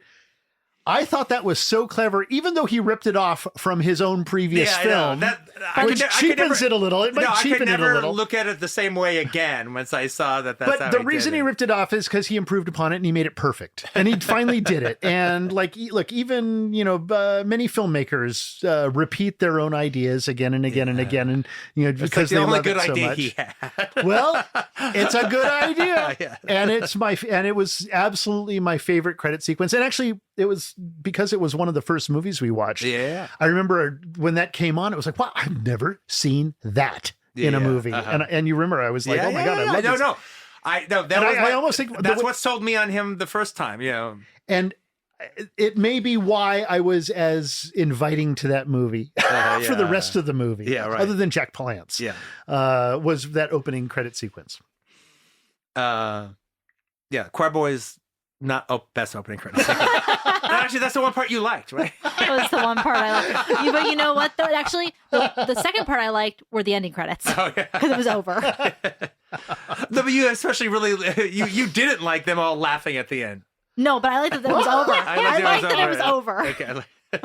What's funny is I hated the laughing. One of my first films, a little Super 8 movie I did, The Worm Turns. Oh, yeah. I end it the same way. I mean, I'd never seen the Choir Boys, but I end it with someone laughing because it was like, oh no. And in my, Roger as a angry teenager filmmaker was like, oh no, this is me laughing at the audience. And then I'm watching it and I'm like, oh, I know what it feels like to be the audience and being laughed at by the filmmaker. That's all good. Okay, so for number 3, I'm gonna go with Private Life of Sherlock Holmes. A good choice. For number 2, I'm gonna go with Dress to Kill, the classic. Yeah. And that kind of goes into the bathroom scene. I actually think. I think that would count. Yeah, I think it counts. Yeah, I think it counts up until the moment where she comes out of her dream and she's being like hammered by her husband. Wham bam specials. Yeah, and I'm mad at him. All right, so Dress to Kill is number 2, and I'm happy with that. And number 1, I can't believe that Roger didn't choose it. The Keep, the best scene in the fucking movie. Well, yeah. Actually, no, it's not that I didn't choose it. It was that I chose these 3 over it. Okay. It was actually in consideration because, and I think I even mentioned it earlier when I was talking about John Box, that opening sequence. Yeah. with and the and the arrival into the village. It looks like Sorcerer. It's the one part that is like completely works unambiguously. It's shot by Alex Thompson, and who's one of my favorite DPs, and he makes it look like the opening of Sorcerer when those trucks roll in. Yeah. Oh yeah. Well, and then how great it like we said, it was like part of the reason we liked the Keep back then is just because it's so obviously ripping off Sorcerer, and just the fact that the movie has a good taste to rip off Sorcerer. Means that it has good taste, at least. And then you enter into that beautiful village. And so, that credit sequence is great. Although I think technically, if I'm remembering correctly, the Keep, it's just like the Keep, and that's it. That's the opening credits. Yeah, I can't remember if there's more credits there, but I think. But there is a credit. Yeah, there is a credit. The category is Best Beginning. Oh, yeah. Yeah. The best of the beginnings. Sonny and Jed. Opening 10 minutes of Sonny and Jed. Yeah, for sure. Gala. Okay, well, my number 3 is the setup from the Jet Benny show. Oh. The opening where they're like back in time. When it's showing the actual Jet Benny show. In front of the curtain. In front of the curtain. Yeah. My number 2 is the setting up scene in Jungle Raiders. Jungle Raiders, second. It's so good that we can't talk about it. Yeah, That's how good it is. Yeah. And then my number 1. Does anyone even have to ask? The Bond opening of Moonraker, where they jump out of the plane and Bond and Jaws are in the air fighting each other. Bond and the Asian guy playing Jaws. Okay, but movie magic, Quentin. Movie magic. And also suspension of disbelief. But that is, I think, arguably one of the best openings of any Bond movie I think it's ever. The best Bond and actually, opening. I'm kind of kicking myself right now for not picking. I'm like actually a little distressed now. That you should be, because it is number 1. That is a really good. No matter how you feel about the movie, that falling out of the airplane sequence without a parachute is one of the greatest gags and stunts ever done. Do you have to convince me? No, I feel did a whole episode I have to convince you. I have to convince you. Okay, Dad, what about you? Okay, so I actually had Rollerball, the game of Rollerball is played on here, and I realized, well, that's kind of double dipping. But that's okay. I mean, the truth is that is what the best. It is the big. It can be. That is the best beginning for me. I would actually struggle between that as my number 3 slot and the Demonoid. The hand is removed at the beginning, which is the setup. The breasts are revealed and the hand is removed. The breast is revealed. The hand is removed. But I'm going to go with Rollerball just because it's outstanding. My number 2 is Haunted Honeymoon. The radio play. Oh, okay. I love the radio play. Yeah. I love Gene Wilder. I could watch Gene Wilder in anything. And even Sunday Lovers? Even Sunday. I could watch. Listen, Gene Wilder is a very special person in my life. I really adore Gene Wilder, and so I can watch him in anything. And he's just so good in that moment, and it sets up those two characters so well. Yeah, and so I just love that opening. My number 1 is what else? It is Jungle Raiders. Number 1 in their Raiders. Opening. Number 1. Wow, that is one. without questioning the best opening of all the movies we saw. It's better than Rollerball. It's inventive and smart. It's a twist. It's great. It's like it's really brilliant. I'm overwhelmed with the unironic love for Antonio Margheriti. The most unironic love he's ever received. Well, Margheriti should get more attention. You know, the way he blended models and action, and how he's. Look, normally the effects are rather junky. It just so happens, all right, on these two. This one that we movies. This one that we watched was like exceptionally well done. The category is Best Ending. Number 3 is The Great Waldo Pepper, the dogfight between Ernst and Waldo. Right on. Suffice it to say that it's a great standoff between two men who love each other, or who love the idea of each other. Yes. My number 2 is Rodin, The Death of the Rodins. Oh, the Phoenix Death of the Rodins. Oh, wow. That's a really good one. It's an emotional ending, and it's a vividly beautiful effect that they're creating with all the fake lava and the fire and the Phoenix moment where it rises up and screams. It's No, that makes me want to change mine, but I'm not going to. It makes me want to change it, though. It's just know that it's represented. Yeah. And my last great final moment, it's the moment where Jonathan scores. in Rollerball. Oh, okay. It's from the moment of the end when he's the last one there with those two motorcycles or that one motorcycle. And he's just kind of going around alone with all the dead bodies. The fiery motorcycle. And the audience has become quiet. Yeah. And now you're just there and all you hear is the motorcycle and his skates and the ball as it rolls around. And then once he just brutally, when the game has just been distilled down to merely violence, and what he must do is just beat the shit out of the guy, and then he comes to the point where he's must kill, and he doesn't, and instead he scores, because to him it's not a game without the scoring, and what they're saying is it's not about the scoring, it's about the violence. That's what people want. And so Jonathan makes a choice that I think is one of the greatest choices a human being can make. And that's in complete and total defiance to the authority that, or the agency that's been taken away from him. And that's to score and to shove it to the man who's literally right there next to the goal box. Jonathan. Okay. Best ending. Okay. I you sold me. Okay, but my number third final moment, the final moment of any of these George C. Scott movies.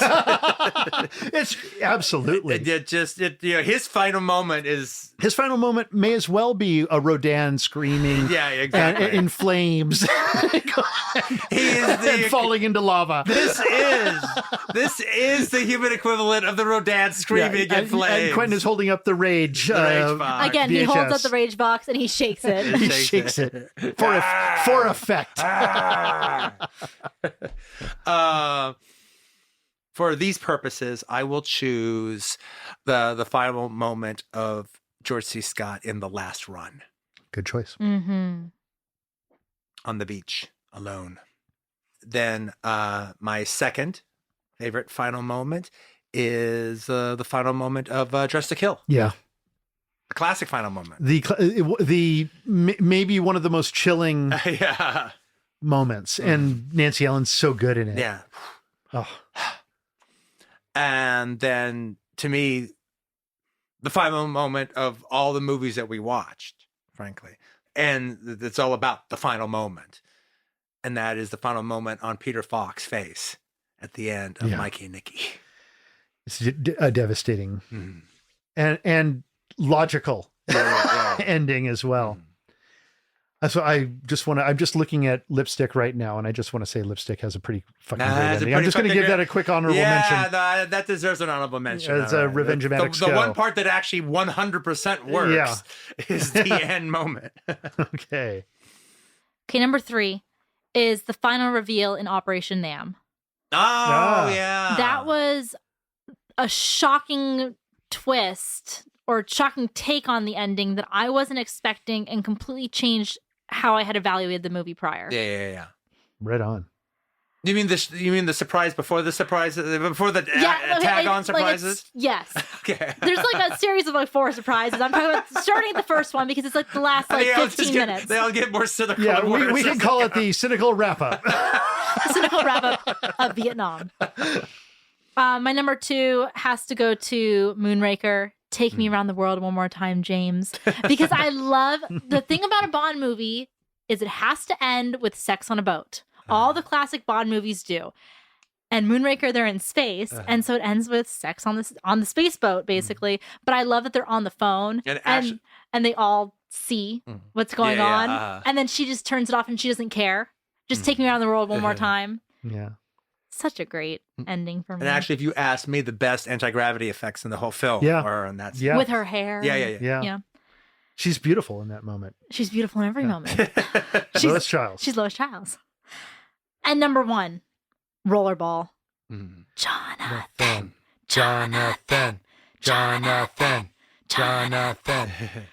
I can't describe it any better than my dad did, so yeah, that's that. One of the most unique parts about our podcast is that we watch entirely on VHS. The next 3 categories honor the art of video. The category is Best Video Box. You're browsing the video store. They don't have any more copies of Die Hard in stock. You stumble through the aisles, desperate for a movie to pop on for the night. What's that over there? An amazing video box catches your eye. Its shape, its size, its color. It calls to you. You pull it off the shelf and hold it in your hands, feeling the weight of the tape. You see the box art, the cool title treatment, and in a second, you're sold. In this category, we honor these awesome boxes. One thing I love about doing this podcast is that I have gotten to experience now the wonder that is the VHS box. Right. There are so many cool boxes. There are so many cool companies. I hate clamshells, like the big plastic clamshells, so I'll just put that out there. Number 3, Moonraker. I don't know what the heck is up with this box. It's like you can pull it out. It's like a tray. It's a tray box. It's a shelf. It's a shelf. It's called a shelf. It's a shelf. Okay, It's a well, shelf. I love it. Like a dresser drawer. It's beautiful. Okay, it's beautiful. It looks great on my shelf. Yeah. I love how it pulls out. I love the cover art. It's some of my favorite art. And then number 2 has to go to Jungle Raiders. The Jungle Raiders box. I don't have here. The box is under there in that stack. Here. Right here. That box is awesome. Yeah, with the fake distressed poster But look. also look, when you open it, it's just so beautiful. Yeah, it actually has With like a the tray. MGM UA imprinting Yeah, on it. well, look, I love all the MGM boxes in that Oh, regard. it's yeah. so beautiful, and I love it. Like it looks like a ripped up poster. It's gorgeous. Oh, you're right. We don't really have any of those old MGM boxes in our normal shows. And my number 1 best video box, my copy of Dirty Hands. That I drew. That my Yes. dad drew for me, and I asked him, "Hey, Dad, would you just like draw on this?" Didn't expect him to do this. I have a full back of the box. I have a spine. I have Rod Steiger in someone's dirty hand. I love it. This is my most prized tape, my most prized possession. It is like a $1 tape. Yeah, when I drew it, it's actually Rod Steiger actually is the dirty hand. So he is like the illustrated man. It's like a hand with It's basically the a illustrated hand man. holding its own face. But yeah, this is my most prized possession, my $1 art house production French promotional tape. And the back of it reads, You read it, Dad. sometimes ... And there's a little hand-drawn picture of Steiger there with his little cap on, his little fisherman's cap. And sometimes you have to get your hands dirty. Claude Chabrol presents Rod Steiger and Romy Schneider in a sexually charged thriller. When Lewis finds himself a cuckold to his beautiful wife's young lover, Jeff, no one will emerge without blood on their hands. Color 1975. And this VHS tape is from Art House Productions. Yes. Whose logo is Little Hand. Anyway, it's my most prized possession, so it wins my number 1 vote. Excellent. Those are good choices. Okay, Roger, what are your boxes? Okay, so my number 3. I produce them as you talk. Yeah, my number 3 is also Moonraker. Oh, okay. You know what? It's part of it is the tray. You know, the shelf, the shelf, the pull-out tray, but also the Bond posters are something special on their own. And I just love the painting on the front and how crazy it is and all the stuff that's going on. It's a lovely box. I just love it. It's a very, very funny, very good illustration. I will give you that. My problem with Moonraker has nothing to do with the video box. Of course, exactly. To judge it by the video box is to judge it favorably. My second one is Dark Star, the clamshell box for Dark Star. This one, it's a little like heat damaged or something. It's like the yeah, my copy is a little. But I wanted to pick one that had like kind of a poster that was like a little wild. And and I just love it. It's like, this is one that just jumps off the shelf for me. This is a movie I want to see. Well said. And then the last one. Number 1. My number 1 is Demonoid. Yes. And that's just because the Demonoid poster is, I think, the best poster. Yes. Okay, well... look at that. Yeah, I was trying to look at do the proper one. Yeah, I was trying to look, because we have... I was imagining this one. So I have it was the media entertainment box was the one I was thinking. Exactly, because Roger has the media entertainment one, which is the one that Quentin has from the archives. It was definitely not the video treasures. Not the video and then I have a video treasures box, and I have a Japanese copy. Ooh, that Japanese copy is kind of cool. Show that to Quentin. Oh. Cost me like $120. That's really cool. That's really cool. It was what I replaced. Yeah, so it would be a thing toss up between the Japanese version and the media. But I think media still wins. I'm going to stick with the media. But man, look at that. Look at that poster. Like I said, no, that's the one. If I could have the original artwork, I want the original artwork from Demonoid. Yeah, and so that's my number 1. That's the one I love. For my number 3, I choose. the Warner Brothers video of Dress to Kill. I love this cover of Dress to Kill. I always have. Yeah. And it's the green box, right? Are there different colors? No. Well, the box will change itself. It'll get to a clamshell, and it'll have the famous Dress to Kill poster in it instead. But this was the original one when it was still the paper cardboard. Yeah, when Warner's green. was using just like a picture from the movie and just slapping it on the front, sometimes arbitrarily, but this is a very good. Yeah, no, some of you like this one works. Looker is arbitrary, all right, but Dress to Kill is perfect, all right, the way it's. But the best part, actually, I think, is the picture on the spine, where it's just a close up of Angie Dickinson's eyes as she's getting just a little bit of a thumb as she's getting taken from behind in the shower. That's exactly it. That's great. Number 2, I as well choose Demonoid. Yes, video box, the media version, not the Video Treasures version. Yes. The hand grabs you. The hand grabs you. And number 1, you can dig it right on the bottom there, is the Japanese box for Sonny and Jed. Yeah, that's a pretty damn cool box. The white box. Yeah, the white J&S box. J&S. Yeah. Jed and Sonny. Yeah. Actually, I forgot about Eric Stoltz on the cover of Fast Kill. That's good. Because that is one of my favorite, this minor guy in the movie, this like tertiary character. No, that's what I love about it too. And the category is Best Video Transfer. You go home and pop that tape in. This was actually kind of tough for me. For example, like the one I wrestled with over was Mikey and Nikki.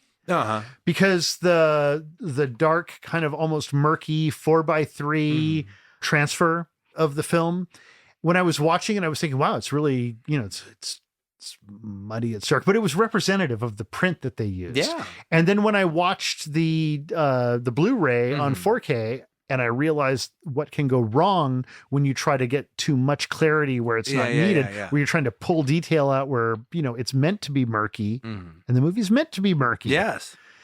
And that's when I realized, wow, it's like more is not always more. Yes. And so for that reason, I'm not picking Mikey and Nikki. That was just an example, by the way. That was like, and therefore, no, actually, I'm going to put Mikey and Nikki. Fuck it. Are you going? What were you going to pick instead? No, I'm actually going to drop off The Private Life of Sherlock Holmes and its pristine image. Okay. It was actually just. It's almost funnier if you. It was pristine. No, but I talked myself into Mikey and Nikki as I was sitting there talking about my honorable mention. Basically, I now realize that I was making a point greater than the actual image of the film itself. The transfer of the film itself is the principle behind the transfer. That they're going from a print, not from original negative. Well, that's why it seemed like a therefore. Therefore. Okay.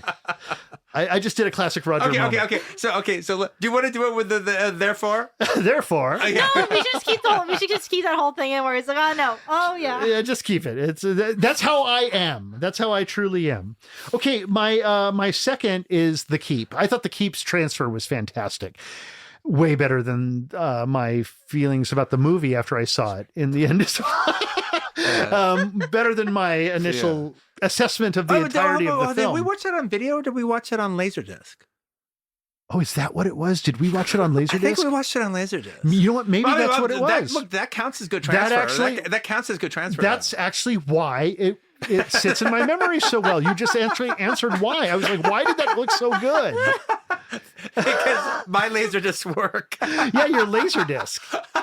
Well, a Laserdisc is basically kind of quote unquote DVD level. We made clear that we don't. Yeah. You don't have to explain Laserdisc again. Okay, so The Keep. Yeah. The Keep on Laserdisc. Okay, like I said, the Laserdisc, it counts. transfer counts. That's how we watched it.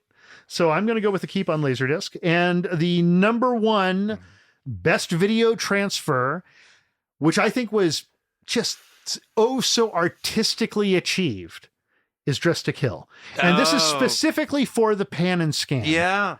The quality of the pan and scan work in this transfer, because the movie is, De Palma's a widescreen filmmaker. I agree. This is a movie with split screens, and yet they're making it all work. I agree with you, and it's even a controversial choice because a joke is lost. A joke is lost because they can't help it. They can't help it. But a joke is lost. But they made a choice. Yeah, we sacrifice a background joke. Yeah. Because a famous one. And a famous one. Having said that, there's still lovingly done. There's still an integrity to the whole overall thing that is just lost. Yeah, it's an art that's just lost. It just doesn't even exist anymore. Exactly. Wow, that's a good choice. That makes me want to put Dress to Kill on mine. I didn't though. I didn't agonize over this. What were the transfers that immediately popped to my mind? If they pretty much immediately popped in my mind, I figured they were the most memorable transfers. Best video transfer number 3, Dirty Hands. Yes. Wizard Home Video. I remember us talking about the transfer of the print. It's beautiful and it was colorful, and and you could feel the film print in it. It almost feels like the colors are slipping off the TV. It's beautiful. No, it felt like this is almost like owning a 16mm print in the movie. Yeah. Number 2, and I just remember that I felt this from the moment that I first watched it when I bought it at that store in Detroit, is Rage. I think the transfer, even it's been compromised a little bit to make it 133. The transfer for Rage is just fantastic. Yeah. And then number 1, because I think it's the one that we talked the most about. I've seen it also on DVD recently. Number 1 transfer is Straw Dogs. Yeah. Because it's the one that it's the one that you could tell that was taken from an IB Technicolor print, and you just feel that that print is on your TV when you watch this video cassette, and that great ABC World logo at the beginning, and it really captures the texture of the celluloid, and the quality of light in that film, in the particular, quality of the dye, how shiny people's skin is. Yeah, the dye of the Technicolor process. It's beautiful. And the category is Best Video Distributor. Distributors we love. So Best Video Distributor, I am going number 3 with Paragon Home Video. Yay! There's a Paragon right there. Hostages. Yeah, that's a great choice. There was also Delirium is around here somewhere. And American Nitro. And American Nitro. And One-Armed Executioner. Exactly. And we saw American Nitro because of the trailers in the front of One-Armed Executioner. Okay, so... No, it was the trailers in front of... Delirium? Yeah, no, it was Hostages. Hostages. Because it was Jacqueline... Yeah, you're right. It was Hostages. Yeah. And so Paragon, big fan of them. They've entertained us a lot through the season. Boy, have they. Number 2, Roger just had his fingers on it. Number 2 is Magnetic Home Video. Yes. That's Straw Dogs. Yes. Da-na-na-na-na-na. With a special arrangement with ABC Motion Pictures, Magnetic Home Video is proud to offer you this newest film on video cassette. Da-da-da-da-da-da-da. All right, so that's Magnetic Home Video is number 2, and number 1 would be the bane of Skylar's existence when she tries to find videos, is an unfucked up clamshell from Video Gems that I'm holding. Fast Kill and Julia, 2 of my favorite Video Gem titles of this season. They are the bane of my existence when you ask for them. I should have gone with Magnetic Home Video on my list. But because you mentioned it, I'm not going to bother. Okay. Instead, I'm going to just give an honorable mention first, because I'm not sure it's the best distribution company, but to us, they may rank way up there, and that's Imperial. Oh, yeah. Imperial Home Entertainment. In fact, just watch Operation Nam. Yeah, Operation Nam, and more importantly, because they do vacation giveaways. Yes.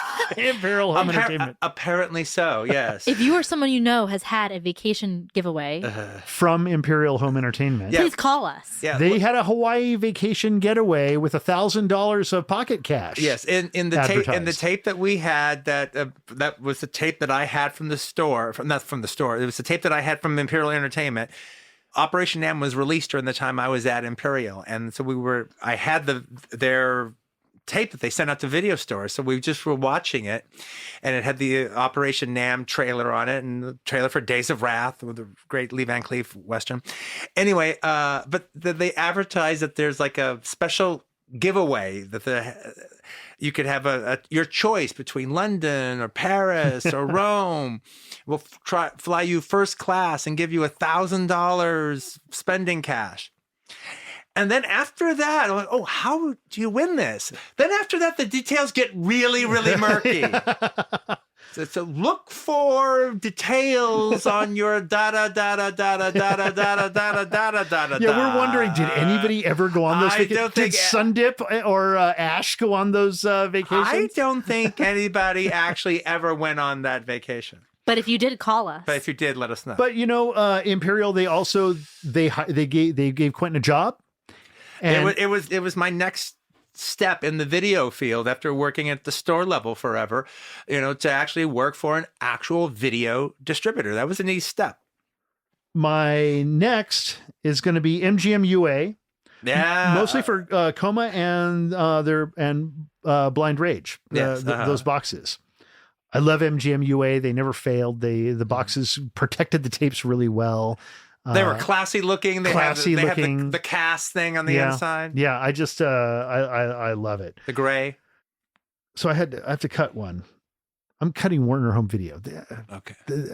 I love Warner Home Video. Yeah. I do. And it's going to be hard for me to cut them, but I'm going to go ahead and cut them because Key Home Video and their beautiful rainbow box has and the titles that they chose. Yes. And the happiness that they brought me. Just look at them together. They look great. You know, as video distributors are constantly doing what they call their catalog titles, and which basically means that, you know, the branding of the company is, you know, part of the design. And for some reason with Key Home Video, I like the catalog box look. Yeah, no, I know. With them. You know, I like it to have the identity of Key Home Video. Yeah, I agree. And I don't like it when they monkey around with it, make it brownish or whatever. Like we're talking Gala actually just got memoranda. one. She got one. Here, whip it out. See, that's not It's just not the same as it's not as bad as I remember it to be. No, it's more like black. Okay, so Key's number 1? Yeah, because Imperial Entertainment number 3. Yeah, and then MGM UA, and then number 1 Key Home Video. Okay. So before I get into, I'm just admiring Quentin's rollerball. Well, yeah, actually, the magnetic home video, because mine is an MGM UA box, but I love that one's like a white box and one's a black box. This rollerball, I've given rollerball way too much.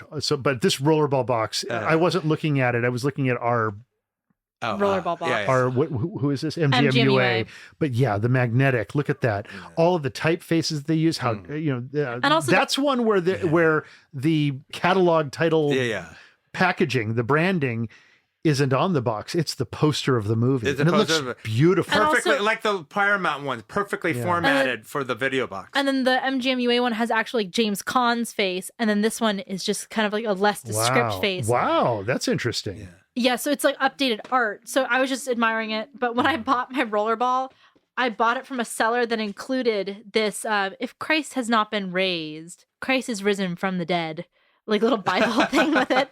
So I keep that in my rollerball keep it safe. Getting his message out however he can. Okay. You got to do what you got to do. Okay, so my number 3 best video distributor is Paramount Home Video, but specifically the Paramount Home Video boxes that are like lipstick and the one and only. Yeah. I love those. And Little Darlings too? Yeah, but My Little Darlings is this red, like the red. Ours, so you have now that's a nice the Paramount. Whoa! Look at it open up! Look at it open up! Rub it in. Why don't you, Quentin? Wow! See all the little Paramount Hills. Yeah, look at that. It's and how it has the little. They've made like a little. Jealous. I have tears welling up a my little eyes. Paramount logo pattern on the inside. I know. It's like you could get a bed sheet made with that pattern. It's so beautifully Pajamas. it's so beautifully art directed. Yeah. Anyway, that specific box style, not necessarily the new box style, but that box style. Yeah. Number 2 goes to Paragon. When I have things on my shelf, I like them to be uniform. That's why I like the Paramount Home Video white boxes, and that's why I like the Paragon boxes, because they're uniform but unique. And then my number 1, because I like things to be uniform, key home video. It's got the rainbow. Yeah. They look great when they're next to each other. When you line up a whole bunch of key home video boxes and you've got that rainbow running across your bookshelf, you just know that there's gold at the end of it. And also, they're nice heavy tapes. Yes, no, they're very heavy tapes. Absolutely. So that gets a win from me. The category is Best Discussion. Okay, so to me, it's kind of a tie between, for the third spot, between our discussion of Rage and our discussion of Demonoid. Then for number 2, I would have our discussion of Sonny and Jed. And that would leave number 1, our discussion of Straw Dogs. All great discussions. Yeah. If we say so ourselves. Yeah. Fantastic show. Yeah, I'm done with all of those. Okay, so my number 3 best discussion comes in with Coma, because that was one of the first times that Quentin and I really disagreed with each other. And we really disagreed with each other. And we still argued about it for months later. And it was what really drove me in the after show to do a lot of research into Coma and to dig deeper into why I felt the way I did about the movie. And I really appreciated also being able to disagree about something so strongly and then just laugh about it later. Yeah. It was a really good lesson for me. My number 2 is The Illustrated Man, because listening to you guys say, he's a bum, just like me, he likes it hot. Pekingese, peak for Pekingese. It's one of my favorite banters that you guys had back and forth, and just being in the room during that, like Demonoid and that were like just as good that way, but I had to go with The Illustrated Man because it's a bum who likes it hot. And my number 1 best discussion was The Great Waldo Pepper. I loved listening to it. It was such an easy listen. It was a heartfelt listen. And we had really, by that time, hit a really, really great stride. We had done the single movie episodes. We kind of knew what we were getting into. And I just love that discussion. From my part, our best discussions was every time we would get together. I've really enjoyed myself. This has been so much fun for me because like Ella said, it's not really about agreeing with each other. Yeah. It's about learning from each other. And I've learned so much on this journey of making this season of this podcast. The amount of movies that I've seen that I wouldn't just pick up on my own, and being able to come here and watching with you, Quentin, and then to be able to discuss them and getting in the room here and just discovering our dynamic. It's just been great. It's just been great. I've loved it. And for that reason, my number 3 is Moonraker. because I actually loved it that you and that was one of our early ones. It was our second episode. You took a stand, and that's when we realized we don't have to agree. Yeah. And we had such a fun discussion, and it just for me, it cracked the ice. Yeah. Even though we had already kind of been, it just opened it all up for me. So, I really, really enjoyed that. And it just it set a standard for me that, it set a running joke for me that I could say Moonraker. Well, it definitely set a running. I could say Moonraker at any point, and Quentin will understand what I mean by saying Moonraker. Dare I say I could listen to the Moonraker discussion more than I can ever watch Moonraker.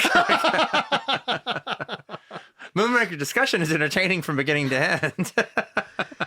So, when you said Sonny and Jed, I just suddenly started thinking about our Sonny and Jed conversation and how great that was. Yeah. And really, that was one of my just third eye opening up in my forehead moments this season was that. And so that easily could have been on there, but it wasn't. Instead, Straw Dogs was. I think going into Straw Dogs, and I thought I knew the movie, and I just know it so much better now. And so But then you came up with all the stuff about the novella that it's based on. Well, that's another thing. Just like going out and reading I had never read the short Siege story, at Siege at Trenchner's Farm. I had it led me into discovery, and by that point I knew that I had to dig in, and and that was just a great conversation for me, and I'm really proud of what we did. Yeah, me too. And I am equally proud of my number 1 choice, which is Star 80. Oh, wow. Yeah. I think in a similar way, I think when we watched that movie and then when we discussed it, I made a kind of realization to myself about the film and about especially the final shot of the film. And I loved our conversation. I think we handled it delicately, but at the same time pushed forward on it. Yeah. In a way. And actually, I think what makes me the most proud was hearing that Brett approved. Yeah. Brett Easton Ellis. Yeah. And well, also Brett is a tough customer. He's a tough customer. He gave it. He's going to tell you the truth of what he feels, whether he likes something or not. I couldn't even believe he was listening to another podcast. I think he's so.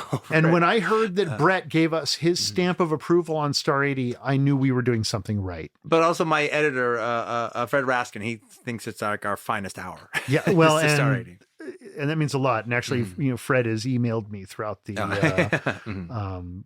throughout our season, throughout our tapings. Every now and then he shoots me an email, and I feel like I've never responded, but I'll respond now on the show. Thank you, Fred.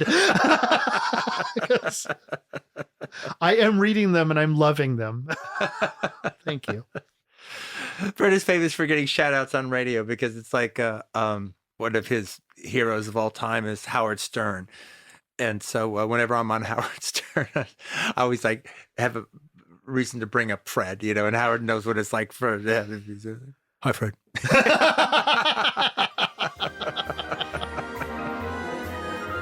The category is Best Soundtrack. Head all day long. And Gala knows this, that I kind of, when I'm alone, I'm walking around the house like, dun, dun, dun, I'm going to clarify this. Not when you're alone, when you're with me also. This is the kind of early 1900s, late 1800s music is just like in my head. Farrell's music is in my head constantly. Number 2, the Choir Boys. Yeah.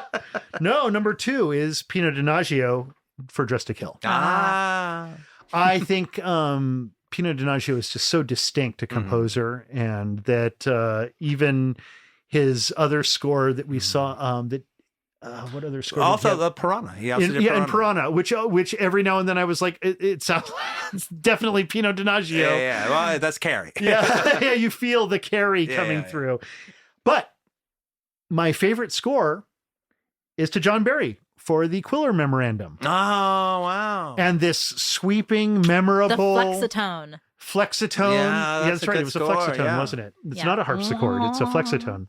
And it just lent such a big feeling to the movie when it needed to be big. Even though it was doing sometimes small brush strokes, he would have this kind of deep emotional score.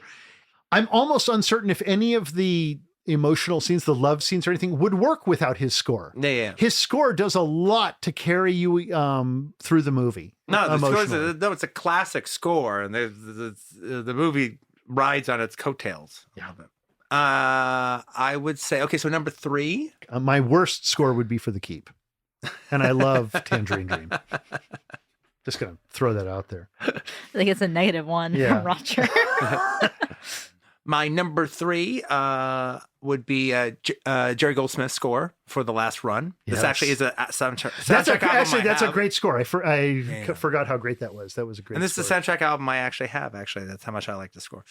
So number 3 would be The Last Run. Number 2 would be Ennio Morricone's score for Sonny and Jed. Yes, Sonny. And number 1 would be actually one of the very first soundtrack albums I ever bought in my life when I first bought nothing but a music soundtrack album, Dress to Kill, Donaggio's Dress to Kill. And that was actually one of those soundtrack albums where if you love the movie as much as I did, when you listen to the soundtrack album, it did its job that it was supposed to do. You were supposed to be able to just walk around your room rather than watch the movie. Yeah, and feel the movie. You were actually... just put the soundtrack album on and walk around your room and remember the movie. Yeah. That was the whole goal of it. You know? All of that, and you could actually put it on, and you remember the museum scene. Yeah, all that. That kind of those voices that come in. It's just striking soundtrack. My number 3 is going to be Dark Star for their use of Benson, Arizona. Yeah. Nice. It's excellently used, especially for a student film. Yeah. I think one of the things that student films sometimes lack is the music. Yeah, we have And we have an early John Carpenter score. Yeah. Exactly. Yes, you do. My number 2 is a score that surprisingly stayed with me for a really long time, but the One-Armed Executioner score. Oh. I don't know what it was about that score and about the music, but it stayed with me. Mm-hmm. And I think it's a really cool score. And my number 1 best soundtrack is going to be for Cry For Me, Billy. Oh, really? Oh, yeah. The songs? Yeah. The songs in it. Actually, I went and You I got bought me at the album, yeah. Yeah, I bought the record. I enjoy listening to Yeah, it. you've been and I bought playing Quentin. that record. Yeah. And then I bought Quentin the record, and Yeah. I'm sure he enjoys Yeah, listening to it yeah. too. But the whole Little Sparrow song, I just think it's so sweet, and I think it was one of my favorite parts about Cry For Me, Billy was the song. Yeah. So I just had to give it to him. Little Sparrow. The category is favorite after taping movie. Fast Break. Harry and Walter go to New York. Navajo Joe, Navajo Joe. The Italian Connection. The Train Killer. Stay tuned. The Gun in Betty Lou's Handbag. Inside Out. Sunday Lovers. Bad Company. Conquest of the Planet of the Apes. And American Commandos. It's an interesting thing because I just naturally thought, well, I want to pick a movie I haven't seen. And then I was looking at the list and I go, well, I've seen all of these except for 2. No, that actually doesn't invalidate my choice because my choice is still so strong. Yeah. but I couldn't go by that. Okay. So I'll start it. Okay. Yes. I'll start it. Okay. So having with my entire preamble that I just said, okay, if I wasn't going to go by that, I mean, that's just not even fair because I showed what I consider classics. Navajo Joe, that's a classic to me. That's one of my all-time favorite movies. All right. But if I wasn't trying to just be defined by the classic of all time, and I was choosing something I'd seen before, I would actually choose, just for the screening of it all, Fast Break. Yeah. Oh, yeah, that was so fun. I had a great time when we watched Fast Break. It's just a fun movie. It's a good Jack Smite movie. And it's just fun. It's a real fun sports movie. However, I will choose, even though there's only 2 choices. To me, one of the most special screenings that we had, and it was the movie that I always wanted to see and I never got around to watching, was when we watched Vixen. And that was our very first one that we watched all together, actually. Yeah. And that was such a fucking fantastic movie. And it was so exciting for all 3 of us to watch it for the first time together. And it just kind of lit a fuse and there was an explosion. And it was just really it was a very gratifying experience all the way around. And the movie just really fucking lived up to its reputation in such a profound way. And that's a tough fucking movie to watch too. But in the most exciting, challenging way. Dad, what was your favorite after recording movie? My favorite after recording movie was Vixen. Easy choice. Russ Meyer is a genius. Mm-hmm. Had one of his movies actually been here on this side of No, Vixen would be number 3 for screenplay. And I would say Russ Meyer would have been one of my favorite film distributors or video distributors as well. Absolutely. He might have been number 1. Maybe next season. Yeah, maybe next season. Maybe next season. We will watch Harry, Cherry, and Raquel. Yeah. Yes. My favorite after recording movie is the movie that has turned me crazy. The Train Killer. Of course, I knew I'd be disappointed if it wasn't The Train Killer. I'm obsessed with The Train Killer to the point where now people know that I like train crashes in movies and are sending me movies that have train crashes in them saying, Gala, there's a train crash in this movie. You're going to love it. Man, I love train crashes. And man, I love that Train Killer. The category is favorite quote. I'm going to give an honorable mention to 2 other movies. Uh-huh. The first one is the Jet Benny Show. Yeah, uh-huh. But I'm not sure how much of that is Jack Benny. Yeah. And the second one is Baxter. Baxter, yeah. The girl, she does not understand me.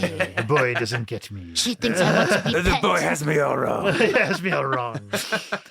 So definitely, for me, it's between She patted my head. I thought about it all afternoon. I'm going to kill a I love bird. that. Tomorrow I'll kill a bird. I love that moment. Perhaps I'll kill it tomorrow. Perhaps. So for me, it's between Illustrated Man Bum Who Likes It Hot and Baxter.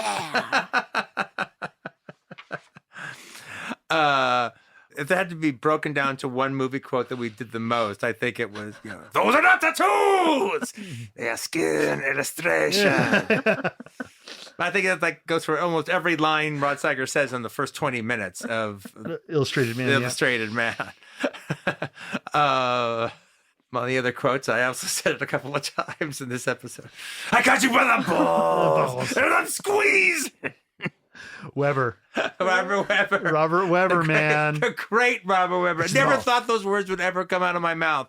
The great Robert Weber. But now, when I think of him, I think of the great Robert Weber. Yeah, he's actually, and by the way, the great Robert Weber has his balls in his hands. I'm going to squeeze them. Because I got you by the balls, and I'm squeezed. Can't even say it. Well, my number one. I have one last other one. One last one. Rodan. Hundreds dead. Tokyo in flames. And still nothing will destroy them. So my number one is they are skin illustrations. Yeah. So even though today we've been doing the other quote from that, which is he's like, bum, he likes it hot. He likes it hot. He likes it hot. I like it hot. His name is Peak. And Pekingese. Yeah, and so maybe that is the more favorite quote, but their skin illustrations just felt like that began the quotes for our I agree. Our episodes. Absolutely. And then when I was talking about Dennis Franz earlier, and I thought, you get Jim from out of town, in town, and downtown. Like, that is coming out of Dennis Franz's mouth, one of the funniest things I've ever heard. And the fact that it lands in the middle of this like thriller and that it's so funny and like out there. I mean, Franz is great in that movie. Yeah. Franz is great in that movie. Oh, Miss Blake. Oh, have I offended you? Oh, am I too crude for you? Yeah, that's right. Cut the shit. The category is Season 1's Most Valued Player. Quentin's... Our very first discovery is Tommy Sullivan from Cocaine Cowboys. Yes. And then we did the research, and the research just kept on giving, and it was his story was even more interesting than the movie. Number 2, it would be Fernando Guerrero. Yeah. From One Arm Executioner. Both his performance as the One-Arm Executioner and less, but I still liked him. His performance as the bad guy. I own you. I own you. In American Commando. And that great white outfit that he has with, with the necklace built into it. Yes, exactly. The Jim Morrison kind of shirt with the necklace built in. But I have to say, Video Archives MVP, Samantha Eggar and Demonoid. That's a great choice. Number 3, Jack Palance. For me. Just in general. In general. I think for existing. Just for existing. Thank you, Mr. and Mr. Palance. It really is for Cocaine Cowboys. Okay, yeah. But we watched both during this. He is fantastic. And we watched Blood a number City. of movies on our own as well. Yes, exactly. And I just love Jack Palance. But he's going to be my honorable mention today. He's going to be my honorable mention because I'm actually... The crowd clutches their pearls. I'm actually going to bump him. A gasp. I'm actually going to bump him because it just occurred to me. I think Joe Dante is my MVP for this because not only was he a guest, but he directed Piranha. Wow. He's stealing the show right there, Roger. Well, I mean, to me, that makes him a very valuable player. Okay. He came through that fourth wall. Yeah. I guess and he entered the room. So, and he's still number 3. He's still number 3 though. And why? Why is he number 3? Because Rod Steiger is number 2. I mean, Rod Steiger could easily be number 1. Yes. And actually I have him written down here as number 1, but I'm going to place him as number 2. So you're just juggling everything as we're on the fly. Yeah. Well, Joe Dante messed me up. Okay. And so, but Rod Steiger, and I mean Steiger. Yes.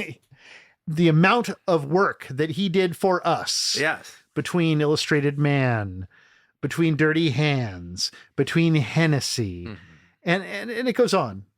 The loved one. The loved one, Dr. Joy Boy. Really, he should be number 1. But I'm still... You're talking yourself back into your I'm original. talking myself back into it. Rod knows that he's number 1. in your heart. But I'm going to give it to Susan George. Oh, wow. Number one. Because I think she's so brave. Mm-hmm. I had always been aware of her and always known her work. And, you know, and I've even seen these movies, you know, before. Yeah. But watching her now and especially Sonny and Jed, and then having her realizing that she's going from Straw Dogs to Corbucci. Mm-hmm. And it's just like, man, thank you for the movies.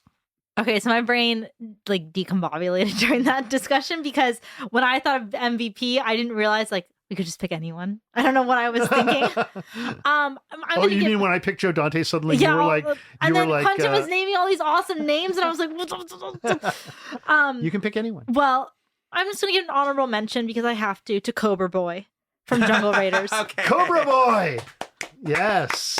Jungle Raiders late edition of really. It was really good. What is that movie that ends up being on the top 10 list by being released so late in the game? But because everyone remembers it.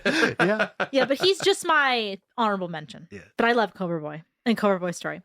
I wonder if Jungle Raiders and One Armed Executioner had been swapped. reversed. In when we showed them and had them on the show. Jungle Raiders is still. I gave one of the awards away to it too. Well, we all gave for best. Best opening. Yeah, best opening. But my number 3 spot is going to go to Telly Savalas. Because I love. Not only is he Telly Savalas in Sonny and Jed as this video box shows, but we watched Inside Out for our after recording movie. And we also watched another of his movies, but we didn't cover it. I forget what name it was. It was like when they go to Greece and there's like prisoners. Escape from Athena. Escape from Athena. So we watched a lot of his stuff behind the scenes and also on the podcast. So Telly gets my number 3 spot. It's like that one moment where he's bossing everyone around. And Inside Out, he goes, well, if you don't know what I'm talking about, let me spell it out for you. like he's in Jersey or something. It's like he was a very commanding man. That he was.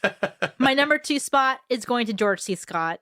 This man has felt enough rage throughout our show for a lifetime. I don't know if anyone can ever feel the way that this man feels.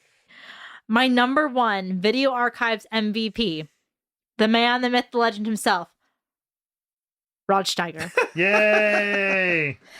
So good that I don't even know what his native accent is because I keep thinking that no matter what role he's in, he just is that. I think he is Hennessy. I think he's a Mexican in Duck You Sucker. Duck You Sucker. Duck You Sucker. I think he is Mr. Joy Boy, and I just think he is whatever he puts himself into, he just is. And my brain completely forgets about revenge consumed Hennessy. Yeah, literally, I always forget. I don't know what accent he actually has, and I don't care to know because Rod Steiger is amazing and I love him. And he's a bum who likes it hot. He's a bum who likes it hot. And now for the voice of God to tell us which movie reigns supreme. Tying with 8 awards each, we have Dark Star, Sonny and Jed, Demonoid, and Moonraker. Wow! But then just above that is in second place, The Loved One. Wow. And then just above that, well, not just above that, 5 or 6 awards above that is Dress to Kill, taking the top spot. Dress to Kill with the top spot. But I'll very quickly give a short shout out to all of the movies that you covered on this season that did not get any awards from any of you. Firefox, Delirium, The Relic, Welcome to Blood City, Eyes of Laura Mars, Happy Birthday to Me, The One and Only, Slithis, Hostages, Julia, Mr. Scarface, The Young Nurses, My Nights of Susan, Sandra, Olga, and Julie, Rustler's Rhapsody, Buster and Billy, Baxta, Elzada's Raid, The Marshal of Madrid, and Blast Fighter. And you know what? That was and that was a good little group of movies you just mentioned too. And they were all of them deserving. All of them deserving. But you can only give out so many. Yeah, there can be only one. There can be only one. You know, frequently on this show, it's been just Quentin and I watching the movies together, and then sometimes Gala comes over and she watches them with us, and then it's us here in the room with Josh, and we're pretty much like, you know, every now and then we have a guest and everything, but and so it's been really super gratifying. But what has really made it gratifying is the fact that this is actually going out there and so many people are enjoying it and it's been touching so many people, and the feedback that we've been getting from it. Yeah. What I hear from people out there and how energized people are by, making new discoveries as well. That is really what our show was all about. It's what we wanted to achieve. And I'm really happy to say, I feel like we did it. I feel like we achieved what we set out to do. I agree. So thank you to really, more than anything, everybody out there. Yeah. Because it's you all that make the movies. Hi, everyone. It's Josh. Just dropping in at the end here to say what a dream it is to make the Video Archives podcast. As the silent partner sitting in on every recording, it sometimes feels like I'm the first fan of this show. I'm lucky enough to get to hear all these episodes before anybody else gets to. Getting to work with Gala, who brings so much knowledge and passion and hard work to every taping, especially for these after shows, which were really her brainchild, makes my job as a producer so much easier. Roger is just a wonderful guy who made me feel instantly welcome in this crew. I always love getting to catch up with him pre-show to talk movies and anything else. And Quentin, the ringmaster, has been so kind welcoming me into his home and has opened me up to a world of film I barely even knew existed. Seriously, I thought I was a film buff before I started on Video Archives, but I am a featherweight compared to these three. And my movie knowledge feels so much richer after just one season. So it's a joy to get to find the perfect trailer drop or foreign release poster for the newsletter and get to add my little contribution to the Video Archives canon. I want to throw a thank you to Casey, Devin, Patrick, Greta, Alex, Aaron, Jared, Jeff, and Emma, Marissa and Hannah, Colin, Natalie, everybody